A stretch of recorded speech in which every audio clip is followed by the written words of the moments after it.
Chapter 151 The education of the children of the family is indeed necessary.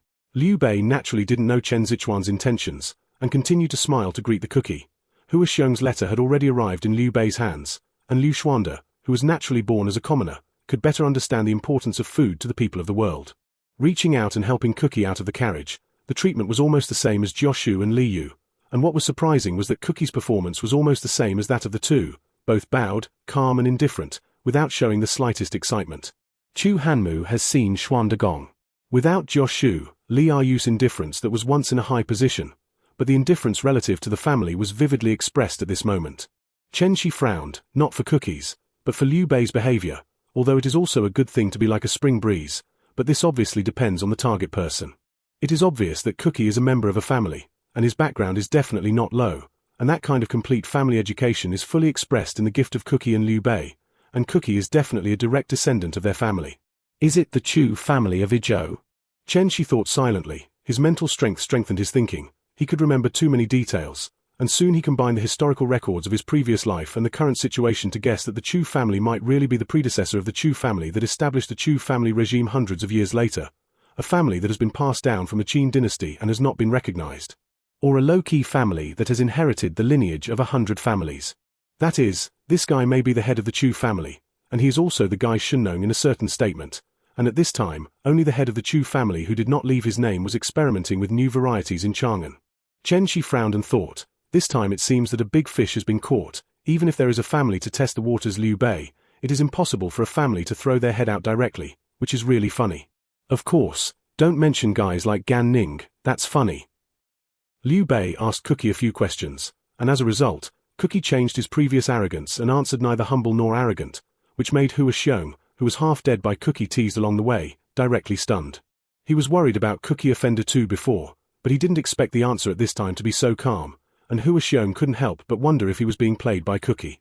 However, when Liu Bei hinted that he wanted him to join, Cookie just replied, I'm determined to live in the world, and I only hope that the people can one day be full of corn, rather than asking the saints from heaven to educate the people.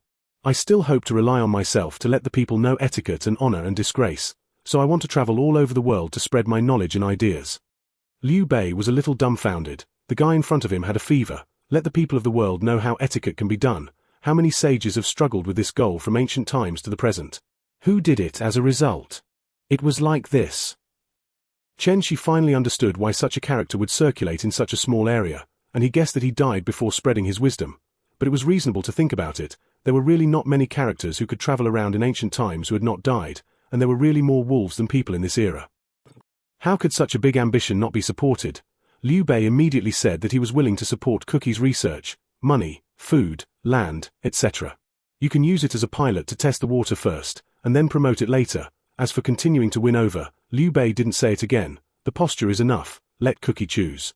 Liu Bei, who said that kind of thing not long ago, knew very well that a person who could calmly say that kind of shocking ambition could definitely not be shaken by words, and could only let reality educate him. Of course, more than 90% of the time it is possible, and you will not look back if you hit the south wall. After all, with those strategists and generals who had a significant impact on the situation in the world, Cai Zhaoji, a woman who could only be used for romance and snow, was much less attractive to Liu Bei, but because Chang'an accepted the books of the Cai family, Liu Bei still invited Cai Wenji down. Cai, everyone, please. Liu Bei said as calmly as possible. Cai Yang's appearance is indeed stunning. Coupled with the temperament of a book, Liu Bei, who has not seen many beauties, is inexplicably a little disappointed. I've seen the Marquis of Fanyang. Cai Zhaoji Ying bowed, and the temperament on her body made Liu Bei involuntarily feel a good feeling. Xuan Dagong. Chen Shi saw that Liu Bei was a little infatuated, and immediately shouted lightly, please also host a banquet to entertain everyone. Damn, forget that Liu Bei has never enjoyed wealth at all. Chen Shi scolded secretly in his heart, but fortunately, Liu Bei was also a determined person, and after being woken up by Chen Shi, he was no longer fascinated and no longer stared at Cai Yang. Everyone, please follow Xuande all the way, the banquet has already been arranged. Liu Bei said with a generous smile on his face. Cai Yang naturally handed over Chen Shi's wife Fan Jian to entertain him. After all, the entire Feng Zhou identity was sufficient only Fan Jian, and the others were either concubines or humble origins, which were not qualified at all. As for Chen Shi at the banquet, he was also a little absent-minded now. He only noticed Liu Bei's ambition, but forgot one thing: Liu Bei was different from him. Liu Bei started from the beginning. He had never enjoyed wealth, and even a truly stunning beauty had never seen it. So Sai Yang, a beauty known for his talent, was extremely attractive to people like Liu Bei. Alas, maybe there will be a beauty mistake. Forget it, it's me careless. Let's go back and discuss it with Liu Yi and the others. We can only use some partial methods. Chen Shi held a wine glass, not interested in the dishes on the table, and if there were hidden dangers, it was the king to get rid of them early. Chen Shi himself has no concept of beauty and greed, and the reason is very simple, because he does not have this situation, or that no orthodox family does not have this situation. Think carefully about Yuan Shao, Yuan Shu, Zun Yu, Chen Kun. Which of the top families will be confused by women? To be honest, since the princes of the Juyu King Beacon drama, in order to fight Bao Sai Allure City Smile, all the families in the world have strengthened the education of the legitimate son in this regard. Although this complete version of the family education cost is very high, but overall it is still worth it. At least after this education, the vast majority of temptations in this world are nothing. This kind of education Chen Shi also received in his previous life, although in the end, due to some reasons, it was forcibly interrupted by Chen Shi. And Chen Shi in this life also accepted part of it when his family was rich, and the two added up almost the entire family education to complete a 77 or 88. As for the way the family education is used to cultivate some people, Chen Shi also accepted it before it was abolished in the previous life, but later he could only go to the education of the family, and then even the education of the family was forcibly terminated by Chen Shi himself, because it was no longer needed. At least in Chen Shi's opinion, the current Liu Bei needs some education, grand buildings, fragrant cars, and beauties, gold and silver treasures, so that Liu Bei has it until it is indifferent. Chapter 152. I have long left your place.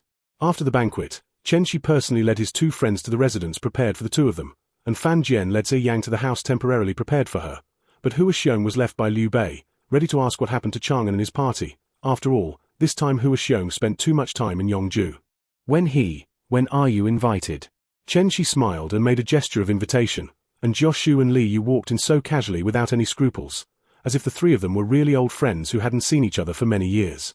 The three of them sat in the back of the living room, chatting casually about Yongju, and Chen Shi left soon after. At the hour of the next day, Li Yu and Jioshu appeared together at the door of Chen Shi's house, and then entered the home at Chen Shi's invitation. How? Chen Shi asked with a smile. It's really good. There are indeed no spies in our two houses, and Liu Xuande is quite benevolent. Li Yu smiled stiffly and said, if it weren't for this, I would rather hide than show myself in the sun. Chen Shi looked at Li Yu and said with a little pride, to be honest, why did you think of asking me to join him? You should know, I won't say how much trouble his identity will be once exposed. I don't like to put my life in the palm of other people's hands. Jioshu frowned slightly and said, this is really too dangerous. If I hadn't had a choice, I wouldn't have asked that question before. Because both I and Xuande Gong need you. As for identity, he is Li Wanru, you are Zhou Wanhe. You have been whitewashed. I want to maintain your ability all the time. It won't take long to become such an indispensable role. Xuande Gong's heart is very big, and I believe that when it reaches a certain level, even if the identity is exposed, it is nothing to Xuande Gong. Chen Shi shook his head and denied Jioshu's words. Xuande Gong's heart is very big. Li Yu opened his eyes and said suddenly, indeed. From the tone of his previous answer to you, I can almost feel the ambition to aspire to the world, and it is indeed not an exaggeration to call him a hero, but unfortunately the background is too low and the pattern is too small. Jioshu first admired, then remembered Liu Bei's situation in front of Sai Yang, and sighed and said, only the two of you who can rot anything in your heart. I dare to say it directly. Chen Shi sighed. Xuande Gong's goal is to transcend the ancestor, and it is a comprehensive transcendence. If he can't achieve it, he will never peak at the throne. This is his oath. Jioshu and Li Yu were both startled by Liu Bei's courage, and then looked at each other and shook their heads slightly. Then Jioshu spoke, there is no problem with ambition, but unfortunately, didn't you notice the previous situation? Coming from a humble background, I have never enjoyed wealth, and I have never seen a real beauty, and I will solve these problems.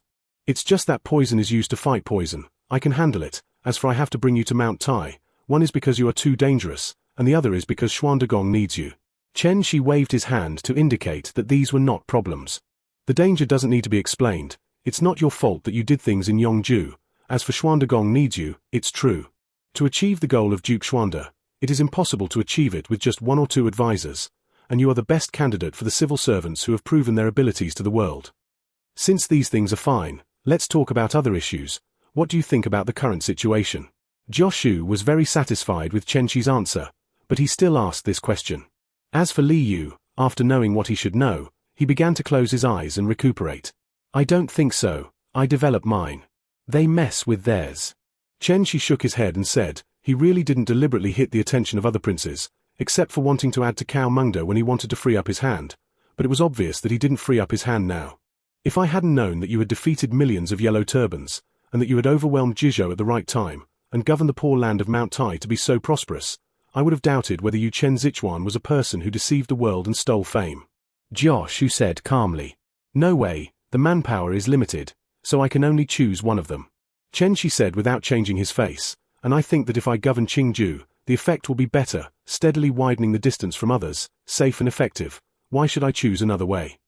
Yes, if you follow the development speed of Taishan, the choice you made will be more effective, but it is a pity to completely abandon the outside world. Jioshu was amazed. After all, Chen Shi's methods of governance were indeed shocking. Chen Shi slandered, this thing itself is left to you, although Guojiao is also suitable, but that guy's main responsibility now is to educate Fa Zhang, and other things will be postponed. Hand over this matter to Jioshu, and then Guojiao, who took Fa Zhang, could go over to help from time to time, and the two of them studied and explained at the same time. Even if Cao Cao could not be suppressed, it was not easy for Cao Cao to take advantage of the loopholes. Wanhe, please rest assured, since I can invite you, naturally things have been arranged. Go to the Government Affairs Department today. You can know your task, but then ask Wanhe to work hard, don't be caught by Cao Mengde. Chen Shi stared at Jioshu and said, what he was most afraid of was that Jioshu would not contribute, according to Jioshu's ability. As long as he contributed normally, it was just a defense, and it was very difficult for Cao Mengde to exploit loopholes. Ha ha ha. Jioshu smiled but didn't speak. It was unlikely that he would go all out, but Chen Zichuan was able to name Cao Mengde's threat, which still made Jioshu feel a lot relieved. As for the Wanru, please do the same as before, check and fill in the gaps for Xuan Degong. Your current body is obviously problematic. I won't bother you with other things. Your experience is what we urgently need. Now each of the people in Taishan is considered a talented person. But after all, they are too young. If there is anything that is too aggressive, please point it out. Chen Shi saluted Li Yu. He brought Li Yu out of Chang'an for his experience. As for Li Yu's ability, to be honest, it may be first class, but compared to his experience, he has been exposed to all kinds of situations during this period. And for large core-level operations, elite troops to fight on a small scale, cross-state operations, and layout of the world, etc. It is estimated that the one in front of you can really be called experienced. As for others, first of all, the official position has not reached the point where Li Yu was so powerful at the beginning, so even if Li Yu in this period is unlikely to lose to anyone in the world, because others are all new to it, and he has already done it twice, even if you are intelligent, how many levels can you be higher than him? This is the difference between a skilled hand and a new one. Chapter 153. If you walk too much at night, you will really run into ghosts. Taishan's government affairs are very idle. For example, Chen Shi is now taking a nap in the government hall. After the weather is warm, Chen Shi does not rely much on his own home. Of course, there is also the intention of setting an example for Jioshu and Li Yu, who have only recently arrived. If he doesn't come every day, maybe the new two won't come in the future, and then one day he wants to catch the strong man and there is no one to catch. Of course, the fact is so sad. There are naturally busy people who are idle, just like Liu Yi, who is now flying at the table, and Lu Su, who is constantly browsing the Government Affairs Correction Circle. These two unlucky guys have been doing this for more than 10 days, and the so-called easy things have completely made these two unlucky guys crazy, and they can't do it at all. How's it, Xianhe? Chen Shi didn't dare to ask Liu Yi and Lu Su, but asked in a low voice on the side to easily review Jian Yong, who was about dividing the land of Qingju, and asked which two would definitely be glared at. It will probably take a few days. Jian Yong shook his head slightly. He was also a little tongue-tied about this matter. The seemingly easy government affairs would actually become so numerous. Oh, that's good. If this continues, maybe I need help. Zhang thinks too detailedly. Chen Shi shook his head slightly. Since it only took a few days, he didn't have to worry. The mainstream troubles in Qingju had been handed over to Chen Shi for printing after Liu Yi came up with a solution, so he is not in a hurry to do anything else. As for the selection of minor officials in various parts of Qingju, after Chen Shi distributed the printed books to the more than 100 officials each, he handed them over full authority. But in the case of one glory and one loss, these people will naturally choose carefully. Li Yu coughed lightly and walked in with a briefcase, and then handed it to Chen Shi expressionlessly. Jiao Wanhe handed it over to Shen Digong, and Shen Digong asked me to hand it over to you after reading it. Chen Shi opened the briefcase and pulled out the information inside, frowning. Well, tea for you, pour it yourself. I won't do it. He casually handed the teapot to Li Yu. Did when he say how to deal with this situation? I remember he had the power to dispose of it. After thinking about it for a while, Chen Shi still felt that it was up to professionals like Jioshu and Guojiao to deal with it, and as for Fa Zhang, who was still exercising, it was time to pull him out to meet people. When he didn't say anything, Li Yu did not express any impressions at all, but just described the facts expressionlessly. Okay, then find someone to inform Yuan Highway, since Cao Cao has an idea about Yuzhou. Then it's really a bit sorry not to add some blockages. Chen Shi squinted his eyes and said, Shenhe, you don't mind going to Jingzhou, as a fellow sect, it is also appropriate to congratulate Liu Jingxing. Liu Jingxing, one of the 8 horses, I have long wanted to see it. Jian Yong said with a hint of excitement. To say that Jian Yong's temperament is simple and direct, informal, if he is an envoy of a small prince. For a celebrity like Liu Biao, it would probably feel embarrassing, but when Jian Yong put on Liu Bei's coat, even if he went to be a lobbyist, he was still a lobbyist with a celebrity skin. You don't need to do anything more this time. You can participate in the banquet and singing and dancing. By the way, bring Wei Xiao with you. He will make you more like a celebrity. Remember that you are visiting friends. Don't talk about state affairs. Your arrival in Jingzhou is the biggest gesture of Xuandagong. After all, this world is still the Han dynasty. Chen Shi thought for a while and still felt that Liu Yang was also going. The hero of the Central Plains was weak or something, and he still needed to brush up his reputation, and it would be better to be famous all over the world. This task is good. After hearing this, Jian Yong turned off his head and thought about how to meet Liu Biao when the time came. How to lobby the thoughts of Jingzhou's civil and military officials. Well, this is probably what you often talk about publicly funded tourism. It's almost like that. Anyway, you need to think about it when you go to Liu Jingxing, whether you send troops or not. The impact on Cao Cao is huge. After all, as long as you go, even if it's a private identity. This time you also need to welcome celebrities. The smile on Chen Shi's face became stronger, as if he thought of something. By the way, I heard that Liu Biao is Boya. Zhongya, Xiaoya's 3 cups. Don't be polite when the time comes, drink him hard. It's best to put Liu Jingxing back together. Jian Yong was speechless, and then laughed. Sichuan will remember to let me bring some of your spirits when the time comes. Celebrities have wine. It is enough to have grace. I am not good enough, but the wine is enough.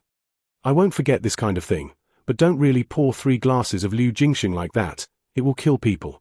Chen Shi nodded, but warned that he didn't want Liu Yang and Jian Yong to be too excited, and when the time came, they would directly fill Liu Biao's 3 cups. According to Liu Biao's habit of not showing the demeanor of a celebrity without drinking 3 cups, maybe he would really be drunk to death.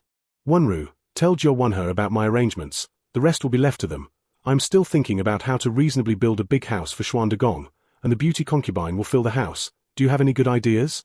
Chen Shi turned his head to Li Yu and said, recently, he has been mainly engaged in this matter. Xiai Zhaoji is good. Li Yu said expressionlessly. Don't tell me that you don't know that Xiai Zhaoji is a married woman. Although she is not married, but the marriage certificate is determined, and she is still in the filial piety period. Maybe she will keep filial piety for 3 years. Chen Shi glanced at Li Yu. He Zhaoji can't marry. Wei Zhongdao is dead. Her face occupies all the mother lost at a young age, lost her father in a young age, lost her husband, and her life was turbulent. In short, it is very miserable. I promise her a lifetime of glory, and I need someone's life to suppress these things.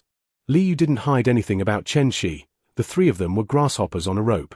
You don't really want to choose Xuandagong. If there is no Chang and Sai Yong's matter, she is indeed the best choice, but now. Chen Shi didn't say anything more. He believed that Li Yu could understand. So I'm just talking. Li Yu said in a calm tone.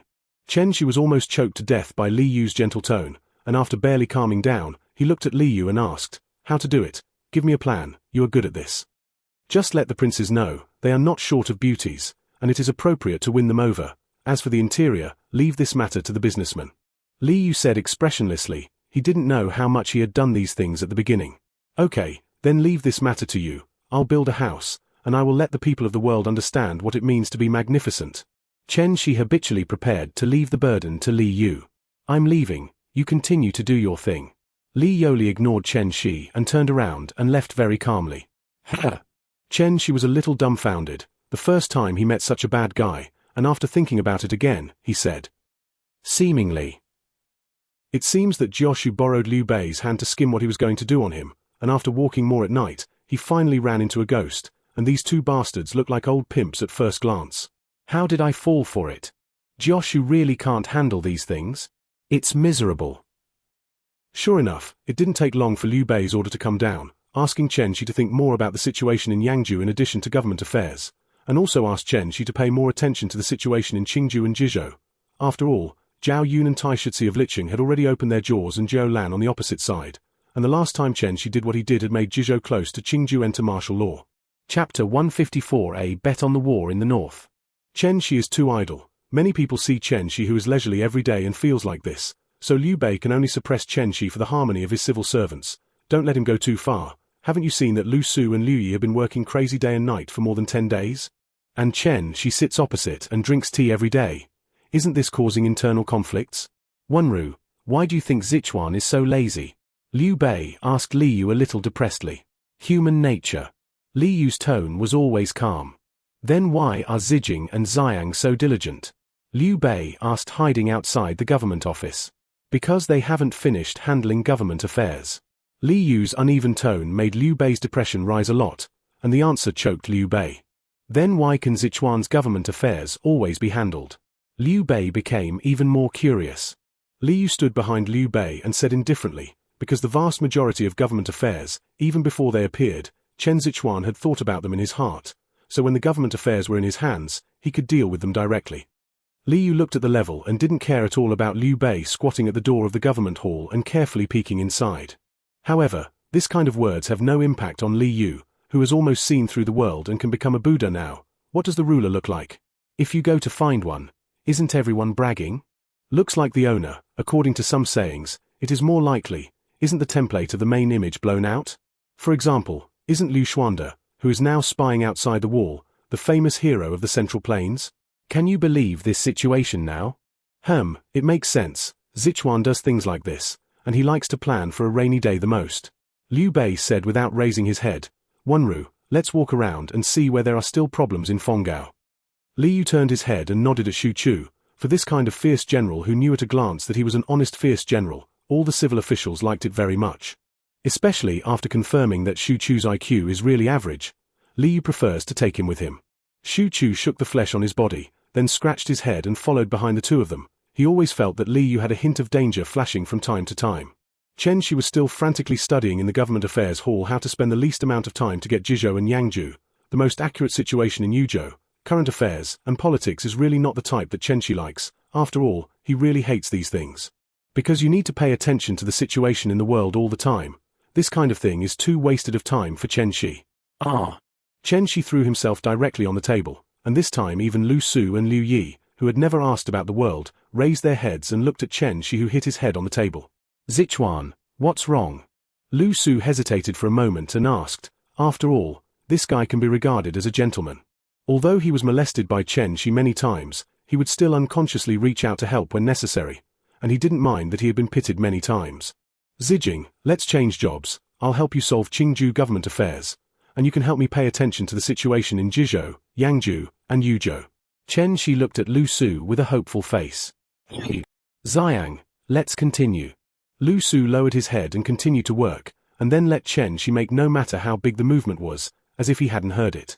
In desperation, Chen Shi began to kick the table, like a child making trouble, kicking Lu Su and Liu Yi so that they couldn't work at all. Sichuan, what do you want? Lu Su and Liu Yi gritted their teeth and asked. They were in a hurry to work, and Chen Shi was still making trouble. Chen Shi swept away his previous frivolity and said with a solemn face, let's make a bet. If you lose, you two will help me pay attention to the situation in Jizhou, Yangzhou, and Yuzhou, and I will help you settle your government affairs. Do you want to gamble? Are you saying that it is impossible to complete it in your lifetime? Lu Su was stunned for a moment, and then stared directly at Chen Shi. Qingzhou and Mount Tai, under the rule of Duke Xuande, have exceeded 2 million, and the various disputes that may occur with such a large population are not something that two people can count at all. Although the two of you are indeed intellectually superior, the length of your life is not enough to complete this great cause, and disputes will change with time, and the Tao will change with the times. Chen Shi said with a smile. He had also peeked at the government affairs organized by Lu Su and Liu Yi, so he noticed that it was not that the two did not complete the assigned tasks, but because they had two big hearts. We just collect common disputes and sort them out, not all disputes as you say. Liu Yi shook his head and said, a little unconvinced. Alas, forget it. If I don't tell you, I'll ask you if you want to bet. Whether you win or lose, I'll help you finish this matter, and it's more detailed than what you have sorted out now. How about it? Chen Shi didn't bother to explain and continued to ask. Since Sichuan has such an elegant mood, it is really not beautiful to accompany Su Bufeng. What do you want to bet on Sichuan? Lu Su thought for a moment and spoke. As for Liu Yi, he was still thinking, but after Lu Su spoke, he followed closely behind. When do you think Yuan Shao can turn from defense to attack? We'll bet on this. Chen Shi said with a smile. How can you bet on this? Lu Su frowned and said, at this time, the war between Gongsun Zon and Yuan Shao had just begun, and Gongsun Zon was still in a state of great advantage, and no one could despise the majesty of the White Horse righteous servants. How could this be guessed? What about you, Xiang? Chen Shi turned his head and asked, and Liu Yi also shook his head again and again. In that case, then I'll tell you my estimate. You can see if it's right or wrong. Chen Shi had a touch of confidence on his face. No way, although he had just come into contact with the intelligence of Jizhou and Yu Ju.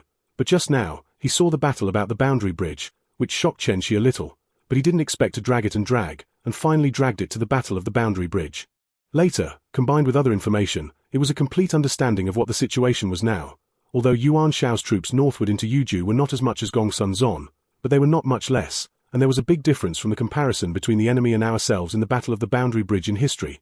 So the Battle of the Boundary Bridge, which should have been fought before, did not fight at all, and the soldiers on both sides of the boundary bridge could not be placed at all. Not long ago, Yuan Shao felt the pressure of Liu Bei, so he took the risk of dividing his troops to attack Bingju, and the troops would naturally shrink the defense line, and he turned to the place of the boundary bridge. After all, the terrain there was not open, which was convenient for Yuan Shao's defense, but according to the pride of Gongsun Zon during this period, he would not pay attention to the cavalry or anything here. Chapter 155. Disruption from all sides.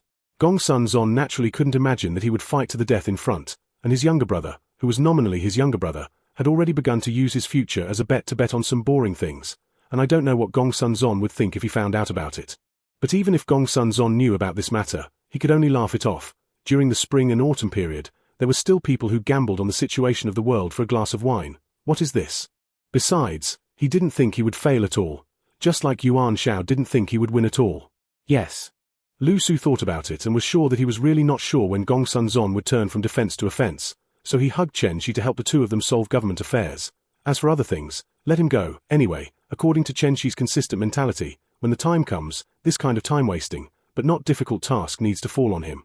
Look, each of these civil servants is a fuel-efficient lamp, and Lu Su also went with the idea of an empty glove white wolf.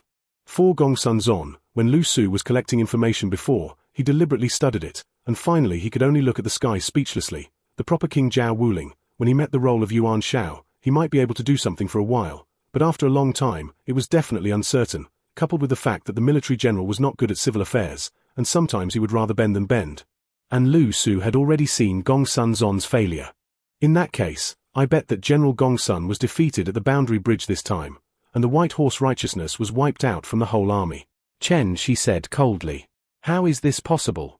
Liu Yi and Lu Su looked at each other, and both of them flashed with disbelief in their eyes. Nothing is impossible. Chen Shi shook his head and said.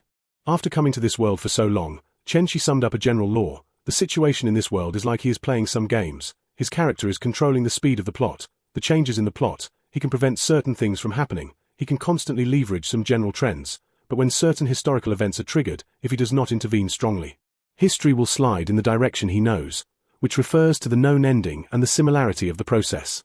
This feeling is a bit like him fighting Cao Cao's biography, such as the Battle of Wancheng, where Jian Wei must die, as long as he does not trigger the plot of Jian Wei's death. In fact, Jian Wei can survive, but if you just drag Jian Wei halfway, the mortal plot will chase after Jian Wei, and the general trend is that Jian Wei is dead, but as long as Jian Wei is allowed to go to a certain area, this plot will be completely invalid. Now Chen Shi has barely summed up some ways to intervene strongly, but unfortunately, his interference in Yuju and Jizhou is not much. Although it was a few months late, it finally fell on the boundary bridge, and when he saw this place name, Chen Shi was not optimistic about Gongsun Zon. Even if General Gongsun is defeated, it is impossible to defeat to the point where there is no counterattack. Liu Yi quickly compared the situation between the two sides in his mind and then spoke. General Gongsun's biggest trouble is not Yuan Benchu, it's Liu Yuju. Chen Shi said quietly. Both of them were speechless. With their eyesight, they will naturally not miss this. There must be a loser between Gongsun Boisgouet and Liu Yu, and with Gongsun Boisgouet's toughness, Liu Yu's failure is only a dead end, and then Gongsun Zon is destined to be defeated by Yuan Benchu, who borrowed Liu Yu's reputation. So if Gongsun Boisgouet lost the White Horse Righteous Servant was just a trouble, then when he lost the White Horse Righteous Zone, he was provoked by Liu Yu without knowing what to do, then there was no way. My proposal was to get Liu Yu to Chang'an. What suggestions do you have? By the way, I plan to let Tai Shitsi go to the remote rescue of Gongsun Boisgouet. At least I can't really lose the White Horse Righteousness. Chen Shi asked with his knuckles bent and tapped on the table. The Emperor's edict is useless. Yu Ju Mu will not ask for boredom. Even if the angel goes to Yu Ju, he will not be able to pretend to be sick. Chang'an is a mud pit. Lu Su shook his head and said, "We also saved his life." Liu Yi said with a sinister smile, not caring at all that the other party was a member of the same clan as him. Gongsun Boisgouet can't be held back. I think the Lord's face still has to be given. So when the time comes, no matter what else happens, just send it directly to Chang'an. As for how many bad things will be said in Chang'an, HMPH. I don't think it will have a greater impact than killing him. Okay, then it's settled. When the time comes, Xiang, you go to Yuju to help settle this matter. Chen Shi glanced at it and said, "Okay, now you take care of our government affairs for us, and the bet is established." Liu Yi directly threw his paper and pen at Chen Shi and laughed. "Okay, I won't have anything to do in the future. You can come over to me." Chen Shi glanced around and finally noticed his mane thin. "Hey, dare to ask the county magistrate, is there anything that needs to be dealt with?" The Lord said respectfully. "Give orders to all the county magistrates, collect all the previous dispute handling methods, and hand them over to the county magistrate Lu Zijing after copying." Chen Shi laughed. "Goodbye, my task is complete, and the next step is your business." Lu Su and Liu Yi looked at each other, instantly smiled bitterly. They had been working for so long. Maybe Chen Shi's strategy was extremely slow at the beginning, but with the passage of time, the disputes that may be encountered will be recorded, and they will move back to the road at any time. But it is undeniable that everything has internal laws. On the other hand, Fa Zheng's young heart has been hit hard, and by the way, even Guizhou was almost abused, saying that who made him drink half to death. His head was not clear, and he could barely deal with Fa Zheng, who had a psychological shadow, but it was too far away to deal with Jioshu, who now had a clear mind. Wen and Dartsai. Guizhou secretly wiped a handful of sweat, and he would never drink when he saw the newcomer again. He hadn't seen such a thrilling situation in many years, and he was almost beaten, but he barely parried. "We're still studying how to deal with Cao Mengde. I heard that Lu Fengxian led his troops to take refuge in Yuanshu. Who do you think we're going to weaken?" Jioshu looked at Guizhou calmly, and the back of his head was actually covered in cold sweat, and he was almost refuted by the drunkard in front of him. Jioshu's cold gaze glanced at Fa Zheng. This child is good, and there is value in training. Fa Zheng felt that he was being passed by two cold lights passing through his chest. His whole body was cold, and he couldn't help but hide behind Guizhou. He always felt that Jioshu's eyes were also full of malice. "Weaken Liu Jingsheng. Praise Yuan Highway." Guizhou stood up straight, exuding an aura no less than Jioshu. He was determined to never drink before seeing this guy in the future, and this guy in front of him was definitely not a good person. Jioshu looked down at Guizhou's side. Guizhou also turned around, and then both of them looked at each other and nodded, and grabbed Fa Zheng. "Xiaoji, give you a chance to practice. You can understand what we said before." Fa Zheng nodded along the spit, and Guizhou laughed. "Okay, my good apprentice, I'll leave this matter to you." Ha! Fa Zheng looked at Guizhou puzzled, and Jioshu squinted at Guizhou with a depressed face, but he didn't want to scratch his head and asked, "When did I become your disciple?" This time it was Guizhou's turn to look at the squint with a depressed face. Chapter 156 Occasional Waves. Chen Shi rarely went home after skipping class, but wandered around Fengao City. The library there of the recruitment hall has begun to be built, the city defense level library, and the construction of Taishan Academy has also begun. Although it is convenient to use textbooks to start classes before, and the students are still working hard, but according to Chen Shi's way of thinking, there should still be what should be there. In Chen Shi's view, such a thing as an academy, either not built or built well, like a few thatched houses like Jingju, is really a hindrance to the city's appearance. City. Chen Shi glanced at the prosperous business on both sides. There was no disgusting garbage and dirty water in other cities, except for some small vendors setting up stalls along the street. The entire Fengao city was not generally harmonious. Chen Shi thought for a while. The legendary top troops still continued to sink, and it was not yet that time. For this era, as long as the city street is not a garbage dump, it is not bad. Bang! Chen Shi, who was scanning around, suddenly felt a tightness in his chest, and when he looked down again, he found that a little kid about 8 or 9 years old in tattered clothes had fallen to the ground. "Hey, are you okay?" Chen Shi supported his thighs with his hands and asked half bent over, "Where is your lord?" "Don't worry about it." The little kid turned around and ran directly to the side. Whose child, really? Chen Shi said speechlessly. He was not angry when his silk robe was blackened, and the little kid actually turned around and left. I was really sorry for him. Patted his chest. Chen Shi was a little depressed. White clothes were not good. It was too obvious that it was dirty, but as a lazy person, it would be even more impossible for you to let Chen Shi go back and change clothes now. Yo, isn't this Frank? Chen Shi stretched out his hand and patted a young man about the same height as him on the shoulder. I've seen Uncle Chen. Guan Ping responded with a respectful salute. It's easy to say. Chen Shi said with a difficult smile on his face. He really wanted to say this kind of thing to Guan Ping, but in this era of seniority and filial piety, Guan Ping would never agree, but would think that Chen Shi had a problem with his brain. Frankly, is this here? Guan Ping was obviously a little hesitant. Chen Shi was speechless, leaned sideways into the alley, and immediately understood everything. Well, it's not just a brothel, let's go. Uncle invites you today. Chen Shi doesn't care anymore. It is said that as the environment in Fengyao gets better and better, the quality of the brothels in these alleys is getting higher and higher, and the appearance of the Qing people is getting better and better, and there are even a few official and eunuch women who are in trouble at first glance, but this is the case in troubled times. So Chen Shi can only listen to the ditties indifferently and watch the dance. As for the story of the princess and the prince in distress, there is no connection with him at all. Well, people like him, unless they meet someone who is pleasing to the eye, will definitely not meddle in other times. Uncle. Guan Ping shouted a little embarrassedly. Gone. What are you afraid of, such a big person? What is embarrassing about sleeping flowers and willows?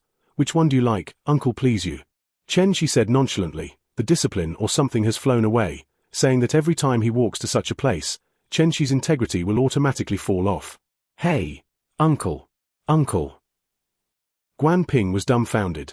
Chen Shi didn't know what to do at all, so he went inside, and in desperation, Guan Ping could only bite the bullet and go inside. Chen Shi held his hollow sandalwood fan, a standard portrait of a gentleman. Anyway, no one knew him who stayed at home all day long, and Man Taishan knew that there was such a person as Chen Zichuan, but few had seen it. I don't know if you want to listen to music, or watch the dance. As soon as Chen Shi entered, an old mother came over and asked with a flattering face, although there was a stain on Chen Shi's chest, but the entire clothes and accessories all exuded the atmosphere of a nobleman.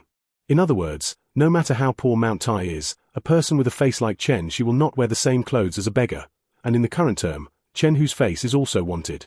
Yo, frankly, which one do you like? Just say it, uncle, please you. Chen Shi looked back at Guan Ping, who was hesitating at the door, and said with a smile on his face. Seeing that Guan Ping did not dare to come in, Chen Shi laughed and dragged Guan Ping in, and Guan Ping was because the elders who pulled him did not dare to resist, and the other came for a reason, so he followed Chen Shi into this nameless brothel half-pushed. The layout is good, but what is on the second floor? Chen Shi has been paying attention to Guan Ping's eyes, and found that his eyes were wandering from time to time, and a smile appeared on his face and he turned his head to ask the old bastard. I can't be appreciated by the little lord, I can't do it, I can't do it. The old bastard covered his face and smiled infatuatedly. I don't know what the little lord is looking for. I have everything here, Tilda. Chen Shi frowned slightly. Do you want to go up and see it? Ah, okay. Guan Ping was stunned for a moment, and then quickly replied, but it was obvious that the skin was very thin, and after saying that, he lowered his head and counted the ants. I want to go upstairs and take a look. After all, Chen Shi is a person who has been in charge of soldiers, fought battles, and served as the commander of the army, and the momentum that rose when he glanced at the old bastard did not allow the other party to refuse. After saying that, Chen Shi walked up calmly, and at this time the old bastard reacted and quickly stopped Chen Shi. Please forgive me, little lord, there is someone on it today, please forgive me. Are you upstairs to find the woman? Chen Shi asked sideways. Ah. Guan Ping was stunned for a moment. If you don't say it, I won't care. Chen Shi turned his head and said. Uncle. Guan Ping said with some anger. The situation is a bit bad today. Qing Chia can be won as long as he wants to a person like me. Do you think this place upstairs, in case your crush is targeted? Chen Shi said calmly. Chen Shi doesn't understand Guan Ping at all. Isn't it just a Kingxia? If you like it, you will take it back. You're Guan Yu's son, not to mention that you spend money to bring a Qingqiao. That is, you don't spend money to show some meaning. Tomorrow Qingqiao can be in your bed. It's really troublesome. Now in this world, people who want to hug your thighs can line up from here to outside Fengyao City. As soon as Chen Shi said this, Guan Ping instantly realized that sometimes the masters can't bow their heads. Please help me, uncle. Guan Ping clenched his fists and said solemnly. Let's go, watch my uncle teach you. Chen Shi laughed, then turned to look at the old bastard standing in front of him. A cold light swept through his eyes. The other party fainted directly. Chen Shi smiled on his face. This old bastard is also a wonderful person. He actually knows that he fainted decisively when he couldn't afford to provoke both sides. On the second floor, Chen Shi stood at the door, turned his head to look at Guan Ping. Look, remember what to do when you encounter this kind of thing in the future. Click. Chen Shi put his foot on the door and kicked the door open, saying that Chen Shi is also a ruthless character who has eaten enough and practiced martial arts for more than 10 years, which is equivalent to Yushi's third-rate scum, and kicking the door is not a problem at all. Pinger, see which one is your favorite and take it away. Chen Shi glanced at the three teenagers present indifferently, and at first glance they were rich young masters, but this was drizzle for Chen Shi. Guan Ping looked embarrassed. He never thought that Chen Shi would be so arrogant, but he still went to bring out the woman sitting inside who was playing the piano. Not bad. Chen Shi glanced at it. This woman is really good. At first glance it is a woman in distress. This kind of woman who looks knowledgeable is too attractive to the poor public who was born as a leopard like Guan Ping. Let's go, frankly, look, it's that easy, but it's too embarrassing to do it yourself. What do you three look at? Chen Shi was full of elegant atmosphere, and it was clear that he was here to provoke trouble. Chapter 157 Principled Wave. Chen Shi belongs to the kind of general non-wave, but the waves don't look like people at all, or directly say typical, according to Chen Shi's statement. Pretending to be like a gentleman, don't be seen by others is not good, mainly because Chen Shi pretends to be like a civilian and is not a civilian.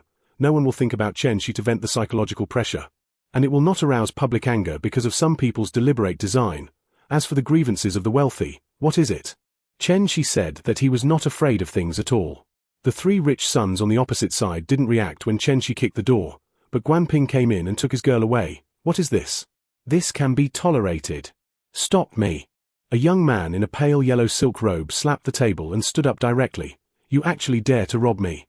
Go aside, don't bother me. Robbing you is giving you face. For your personal safety, I think you'd better not be crooked.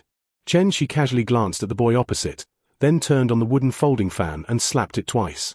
Chen Shi's eyes swept over Zhu Li, and suddenly Zhu Li felt like he was seeing his father, and that kind of majesty was no joke. Let's go. Chen Shi turned around and left directly. He also saw that these three people should be from a family. But for Chen Shi, this is not a problem. In a place like Mount Tai, not to mention that he is just robbing a cleaner, even if he robs someone and kills these three prostitutes, no one cares. Take him down for me. Just when Zhu Sai was stunned, Henry Zhong had already stood up angrily and yelled at the servants in the two rooms next to him. Wow! More than 20 strong men quickly poured out from the second floor, and at first glance they were three guards. Leave the woman. Spare you to wait for death. Henry Zhong waved his sleeves and strode out of the room, staring at Chen Shi and said, Lang Jun, you go quickly, they are the sons of a big family. Yua doesn't deserve you like this. After seeing this scene again, Qing 11er said with tears in her eyes, even when her family was rich, she couldn't afford to mess with these three guys, not to mention this little lord who looked silly and came to the backyard to see her every day.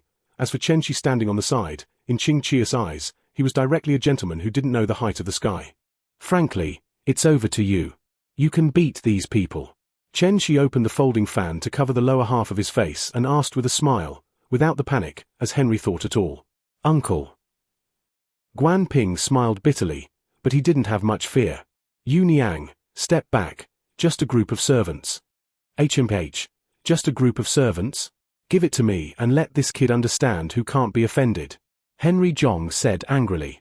Chen Shi shrugged. Having mixed in the barracks, he could naturally see that these servants were all veterans. However, in this kind of place where the battle formation cannot be formed, let alone defeating Guan Ping, even defeating Chen Shi, the scum, is a bit difficult. Sure enough, it took Guan Ping more than 10 seconds to easily throw all the servants to the first floor. How to say that although Guan Ping is not an adult now, he already has the level of a second-rate general. Guan Ping beat these three guys too, and he dared to snatch the girl with you. Can you not give a full set? Chen Shi glanced at Guan Ping and said, Ha! Guan Ping was stunned, but this was not the time to ask. There is nothing to hesitate. A group of people have already been beaten, and they still care if there will be three more, and after a while, the three of them were directly put on the ground. You wait, our Zhong family will never let you go. Henry Zhong lay on the ground angrily and shouted, when was he treated like this? Our Zhu family too. The remaining two guys also yelled. Yo, 3 of the 4 major families in Jiangdong.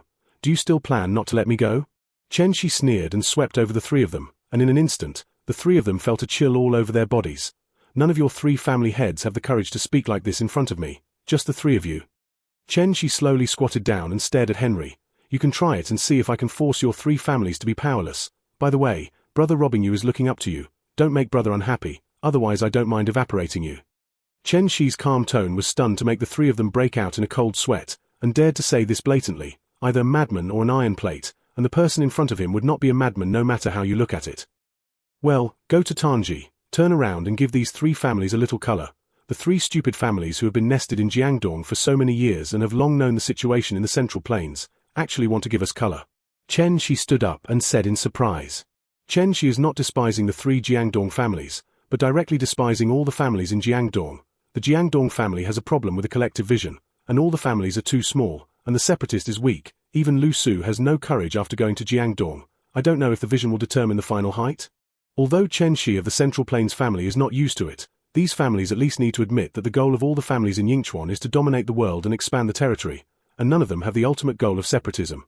And the vision of those families in Jiangdong, Jingzhou, and Ezhou is only the separatist side, and the ambition and courage determine the final height when the intelligence is the same. Zun Yu, Guojiao and others still shouted the slogan of sweeping the world when Cao Cao was in the most difficult time. Their fearless heroism and the performance of the Jiangdong family when Cao Weiwei came to the front line of the Yangtze River. Chen Shi he, just the kind of teasing family. Chen Shi stepped on it, they would not even have the courage to hum. Henry Zhong looked at Chen Shi, who left with an arrogant face, looked at each other. All 3 of them saw the ruthless light in each other's eyes. The 3 of them were not the head of the family. Cao Mengda had a time when he was angry, not to mention that these 3 young people were far inferior to Cao Cao in terms of heart and wisdom. Yo tilde Chen Shi touched his chest and found that the money bag Chen Lan embroidered for him was gone, and it contained all the gold beads that ordinary people could not circulate. Alas, it's really unlucky today. It seems necessary to strengthen the management of the thieves in Fenggao City. Chen Shi said helplessly, forget it, write a note, I'll write you a note. You use this note to go to the government office to exchange money. How about the tariff of this clearer? Saying that, Chen Shi touched a piece of paper on his body, then took out his seal and pressed a stamp on it. Let's go, frankly. Chen Shi yawned and said, the overlord has done prostitution and so on several times, but he has never done it in this house. Guo Fengxiao and him often come out without money, and then drink flower wine. Usually at this time, Chen Shi will run away after making sure that Guojiao did not bring money. As for how Guojiao solved it, then Chen Shi didn't know, pitting teammates, alas tilde. Uncle, we have all beaten. Why do we have to give money? Guan Ping asked honestly. We are fighting those 3. This bastard belongs to the innocent people. We have also harmed her interests. It is not interesting to bully these people. If you want to bully them, you can bully those who think they are very good. As he spoke, Chen Shi heard a chaotic sound of footsteps outside, and when he turned his head to look back, the 3 unlucky guys who had been beaten before had already gotten up and stood on the 2nd floor looking at Chen Shi proudly. Alas, it's still light, and the movement is a bit big now. Chen Shi said helplessly, old bastard, it seems that your store needs to be smashed, but I will subsidize innocent victims. You can lie down with confidence. After saying that, Chen Shi quickly picked up the note and wrote a sentence on it, then took out a private seal and stamped it as proof. To be continued. Chapter 158 Strong Crossbow. You are looking for death. In fact, since Chen Shi kicked the door, the talents downstairs have slipped away a lot, and by the time the chaotic footsteps outside the door rose, there were no more people drinking flower wine in the entire brothel, and they were not fools. Little lord, hurry up and go. Don't do this for the slave family. Generally speaking, the guards of the family are all around. Of course, it is not that there are no people who have been thrown off, but it is obvious that this time these 3 are followed by the guards of the brigade. Just stand there and don't move, don't cry or make trouble, have a little confidence in your man. Chen Shi glanced sideways at this woman. At this time he could still maintain Guan Ping, and his heart was already good. Boy, I want to see how many you can fight. Henry Zhong lay on the guardrail and said loudly, since Zhao Zilong single-handedly subdued the Zhen family, a northern tyrant, the world's families have entered a state of alert, and the original nursing home has all been replaced by capable veterans, not to mention guarding against top fierce generals like Zhao Zilong, but at least they cannot be coerced by ordinary generals. Take down the 2 guys below for me. Zhu Li's eyes flashed with crazy coldness, and he said with a hideous face, I want to see what you can do with us. Don't hurt that cleaner. Don't you want to take it away? Uncle, I took the lead and said. Noisy. Chen Shi closed the folding fan and stretched out his hand. The air shook for a while, and then the guardrail on the 2nd floor was directly shaken into powder, and the 3 people on the 2nd floor also spurted out a mouthful of blood at the same time and fell off the guardrail. Sure enough, this kind of secret technique is used to defend oneself, and if you are desperate, you still have to rely on your own mental capacity. Chen Shi glanced at the three guys who were struggling on the ground, and thought helplessly. This kind of secret technique to kill the trumpet is okay, and killing the trumpet is equivalent to a dream. Give it to me. The housekeeper, who was still thinking about whether to beat the two men to death, suddenly shouted angrily after seeing Chen Shi's actions. Over to you. Frankly, if you can't even handle this group of guys, don't blame me for going back and suing your father. Chen Shi said with a smile, but his face was a little cold. The Zhong family, the Jiyu family, and the Zhu family could bring in nearly 100 veterans to Fengyao City. Is this a provocation? Guan Ping kicked a veteran away, turned around and punched another veteran in the face, and grabbed it with his backhand. Directly pulled up a veteran and smashed it on the unformed military formation on the opposite side, and then flew up and kicked the formation directly. But it doesn't seem to be ruthless enough. Frankly. Chen Shi closed the folding fan. Shouted loudly, show your real skills, don't play. The military formation behind is about to take shape. Okay. Guan Ping roared, a layer of blurred blue light appeared on his body, and then smashed forward with force, and a violent roar with the sunken air bombarded the strong man who was blocking the way on the opposite side, and a large piece of the opponent's chest was sunken in an instant. This is the son of the Yiwu family. Chen Shi's eyes flashed with a touch of coldness, and the large military formation in such a narrow alley could not be set up at all. So Chen Shi was not worried about Guan Ping's safety at all. Boom! With a dull sound, Chen Shi was stunned. Then he reacted instantly, and his body instinctively dispersed his mental power, and the next moment he found the crossbow arrow of the strong crossbow, and instinctively pressed the tip of the crossbow down. Bang! With a soft sound, the crossbow arrow of the strong crossbow was nailed directly to Guan Ping's feet. Chen Shi was furious, although the civil servants almost didn't bird the physical arrow because of the problem of mental power. After all, although the power of spiritual power on reality was not great, but the advantage was that as long as you can perceive and see, you can act. As long as you can feel things like crossbow arrows, there will be no safety problems if you pluck the mental power at will. Not to mention bringing private soldiers into the city, you actually hide strong crossbows. It seems that you really don't want to live. The moment Chen Shi's mental power exploded, he directly frightened everyone present. Frankly, kill those who do not surrender. I will take care of you if something happens. Okay. Guan Ping replied loudly. He was also completely angered by the other party's strong crossbow, and someone dared to shoot him in Fengyao City. Chen Shi's body exuded a cold aura, which directly made all the veterans feel dangerous, but at this time it was too late to say anything, so he could only bite the bullet. Guan Ping's movements also changed from the previous gentleness, and there was an extra murderous aura between the moves opening and closing. What's going on ahead? Liu Bei and Li Yu and Xu Chu were inspecting their territory, and there was a riot in front of them. Kill.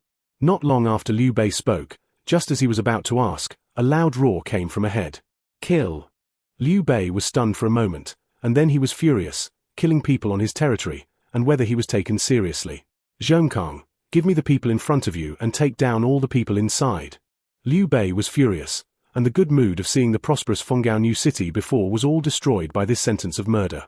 Xuandagong, please calm down. Since ancient times, there has been a reason to kill people. Officials have the duties of officials, and righteous men have the righteousness of righteous men.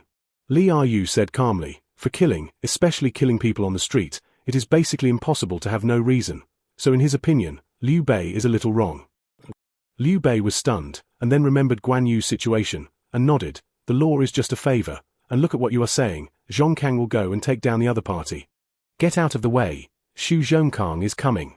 Xu Chu shouted loudly, and then jumped suddenly, crossed the wall and rushed directly into the alley, only to find that there was actually a group of veterans fighting inside.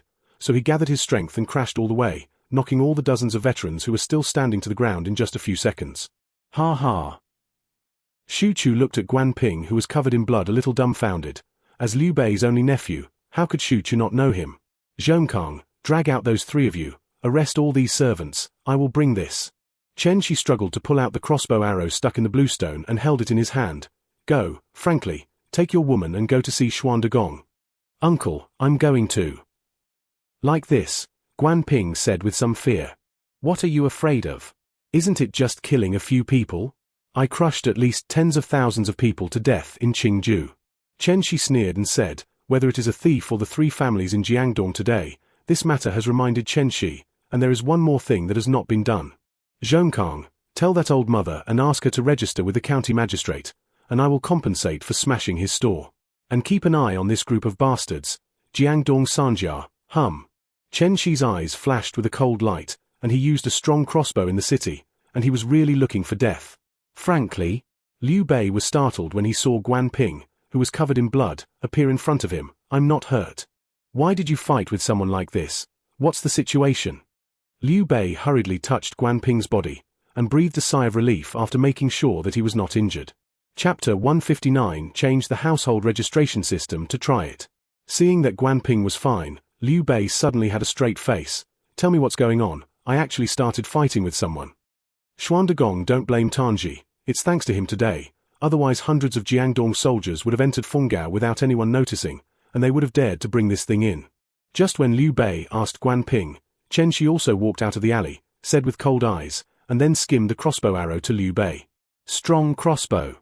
On the first day of the new year, Liu Bei understood what this was, and suddenly became angry.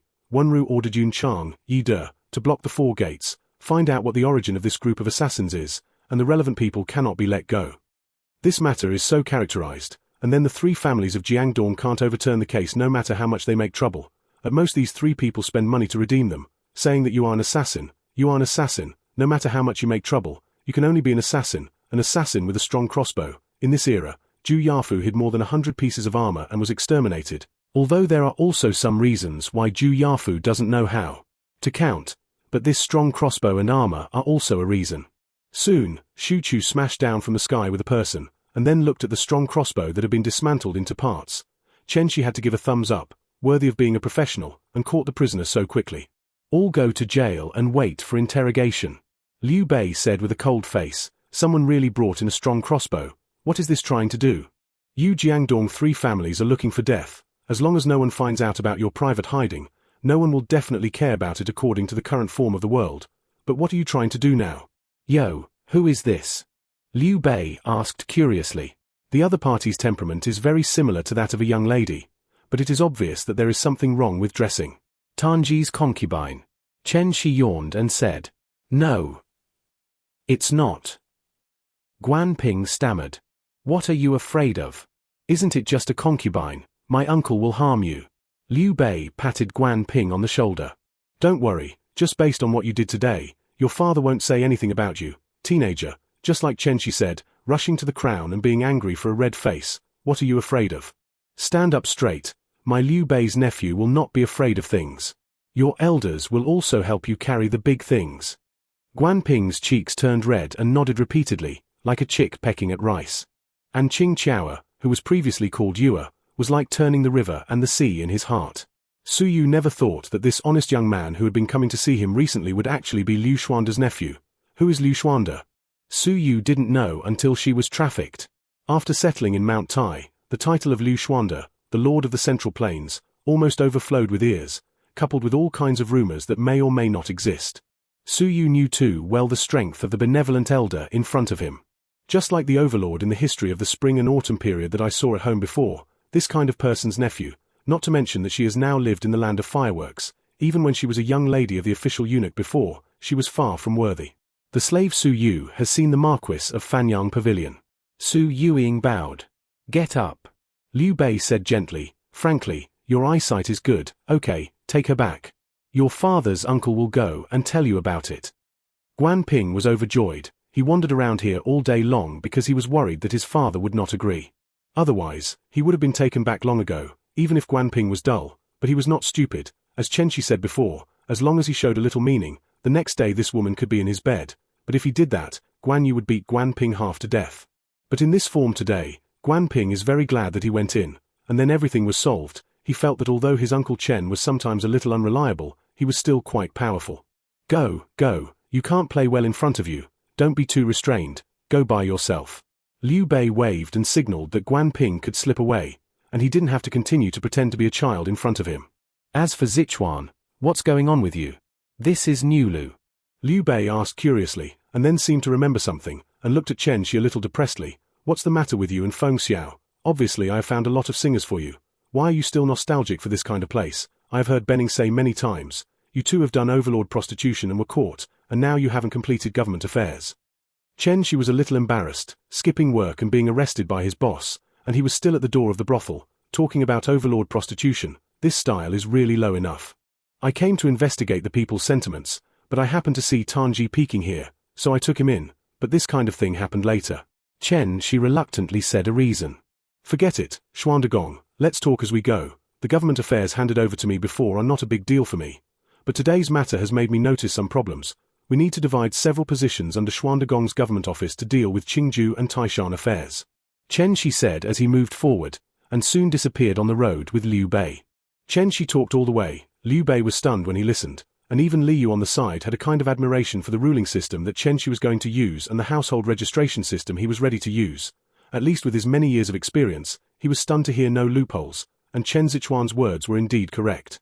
With this kind of system that is of great benefit to his own governance of the world, Liu Bei naturally did not continue to pay attention to boring things like Chen Shi and Guo Jiabawang's prostitution, but listened carefully while memorizing the places he didn't understand, and waited until he listened before asking. At this point, it's almost over, and I think this can completely settle a series of problems such as spies, corvée labor, and population in the country. Chen Shi said a little dry-mouthed. He dared to guarantee that Liu Bei could feel that this system was good, but he absolutely listened to it in the clouds. In other words, even he Chen Shi could not perfectly explain the household registration system of the Ming dynasty, and could only grasp the general direction it should have, and Liu Bei would not need their group of people if he could understand it thoroughly. Glancing sideways at Li Yu, sure enough, this guy was also thinking, and it could be seen that he was also very interested in the household registration system that Chen Shi said, but it was obvious that he was not as excited as Liu Xuanda, and was more looking for loopholes. Chen Shi said that there is no pressure on this, except for the difficulty of relocating and changing the household registration system of the Ming dynasty, and the music registration is more bastard.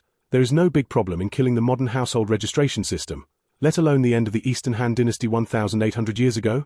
Nearly 2,000 years of things that the sages of the world have done with all their might, not to mention that you have no historical vision. Even if you have it, it is difficult to pick out the big problem. Chapter 160 Prepare for the system of opening a government office and building a yamen.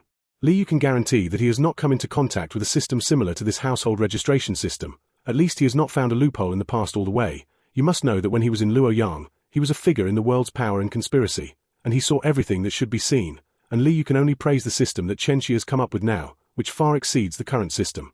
Zichuan is prepared. Liu Bei smiled and said, Wenru, you can write down the system that Zichuan said. It has been written down that the overall system has far exceeded the current household registration system, and the control of the people's strength and refugees has reached the extreme, and it is also convenient to control the foreign population. Li Yu said expressionlessly. Okay, Zichuan, you go and write a copy of the household registration system you suggested and give it to Wenru, and then let Zijing and others study it in order to check and fill in the gaps. After Liu Bei made sure that Li Yu had written it all, he did not continue to drag Chen Shi's thoughts. In Liu Bei's view, although Li Yu is not good at words, but every time he speaks, he is in a word, and he is broad-informed, not surprised by chaos, and has his own opinions on everything, and the most important thing is that this guy belongs to as long as Liu Bei does not ask, he has no sense of existence at all, so that after a few days, Liu Bei has become accustomed to having such a person by his side, which is too trouble-free. Okay. Chen Shi replied a little wilted, saying that he was so dry-tongued, and he had long since had the idea of accompanying Liu Bei in circles. Chen Shi bowed his hands to Liu Bei and left. The young man sometimes would be sleepy, and it was very inexplicable, just like now Chen Shi felt very sleepy. To sort out the household registration system of the entire Ming dynasty and the system of the 3 provinces and 6 ministries of the Tang dynasty, Chen Shi felt that it was too tiring, although these were all mature systems, as long as they were written down. But once a person is sleepy, there is no reason. Wenru, why do you say that Zichuan looks like he is in a daze every afternoon? Sometimes he falls asleep in the government office. I used to ask him. He said he had insomnia at night, and later I found out that he slept very soundly at night, while he was sleepy all day. Liu Bei said helplessly. For Chen Shi's lazy temperament, I'm really helpless. Some people think too much and have to make decisions. It takes too much mental effort, so it always looks tiring. Li Yu said expressionlessly, while thinking about the entire household registration system and comparing the loopholes in the current household registration system. There is also the situation in various parts of Taishan and Qingju. While answering Liu Bei's question, you are bent on using more. He has long practiced under Dong Zhuo for so many years. Probably, there is some truth. Zichuan is always thinking about the future, and the current things are basically prepared a long time ago, but Zichuan doesn't seem to be very good at dealing with emergencies. Liu Bei looked at the sky, sighed and said, Now think about the arrangements of the entire Qingju Taishan. These began to be prepared by Chen Shi on the way to Mount Tai. His eyes are always fixed on the future. No, Zhuandegang, on the contrary, Sichuan is very good at dealing with emergencies. But for some reason, he doesn't need to deal with emergencies at all. Li Yu shook his head and said, Chen Shi is good at taking advantage of the situation and taking advantage of the trend, as if every general trend is behind Chen Shi. Every time he can take advantage of the situation of the world to make a big profit and strengthen himself. It is rare to see Chen Shi use conspiracies, and most of the time he relies on the general trend to oppress the situation step by step. Chen Shi's way of thinking is very suitable for dealing with emergencies in Li Yu's view. After all, the situation is destined to be impossible to reverse at all, and any emergency cannot reverse the overall situation of the world. Just like when Chen Shi subdued the Zhen family in Jizhou, no matter what Chen Shi did at that time, the final outcome would not change, and even if the money prepared by Zhu Shou was offered, it would not change the situation, because that game had no choice for the Zhen family. The only glimmer of hope is Chen Shi. Liu Xuande is only in Qingju, his hand has not yet reached Jizhou, and the Zhen family still has hope of a comeback, so the horizontal and vertical Zhen family will choose the path Chen Shi needs after seeing Chen Shi let go. Therefore, in Li Yu's view, Chen Zichuan is not good at dealing with emergencies, but Chen Zichuan will be counted together with emergencies, and will not leave the slightest hidden danger. According to Li Yu's idea, Chen Shi is either a loss that has been exposed before, or because he is too lazy, he wants to do everything at one time and not twice. After listening to Li Yu's explanation, Liu Bei was silent for a long time, and finally looked up to the sky and sighed. Wenru, you are right, Zichuan may want to do it twice at once, save time to sleep, this kind of personality. Although Liu Bei was sighing, he felt very relieved. Whether it was Chen Shi's ability or Chen Shi's mentality, he was very relieved, because Chen Zichuan's heart was not suitable for rebellion at all, only suitable for being a prince who stayed at home after the world was peaceful, eating and sleeping was the most suitable for this kind of person. Chen Shi went around to his door and hesitated for a moment to do the same thing as Xie Yu. He didn't enter the door, and went directly to the government office. Liu Bei couldn't understand, but there were two people here who could understand, although these two had been hit hard before, but they also liberated these two from the tedious government affairs, and now they are happily drinking tea and eating bean cakes. It started, and there's something to do. Chen Shi looked at the two benevolent brothers who were leisurely using the government office as a tea house and roared loudly. What's wrong with Zichuan? You won't have anything to ask us to help with. Lu Su was patted on the shoulder by Chen Shi, and a whole piece of bean cake slipped into his throat, almost choked to death, and after drinking a cup of tea, he calmed down, staring at Chen Shi with his eyes indignantly and asking. This is not the case. Xuande Gong asked you to sort out the new household registration system, as well as the system needed to open a government office in the future. I have already made a rough idea. You can see if there are any loopholes.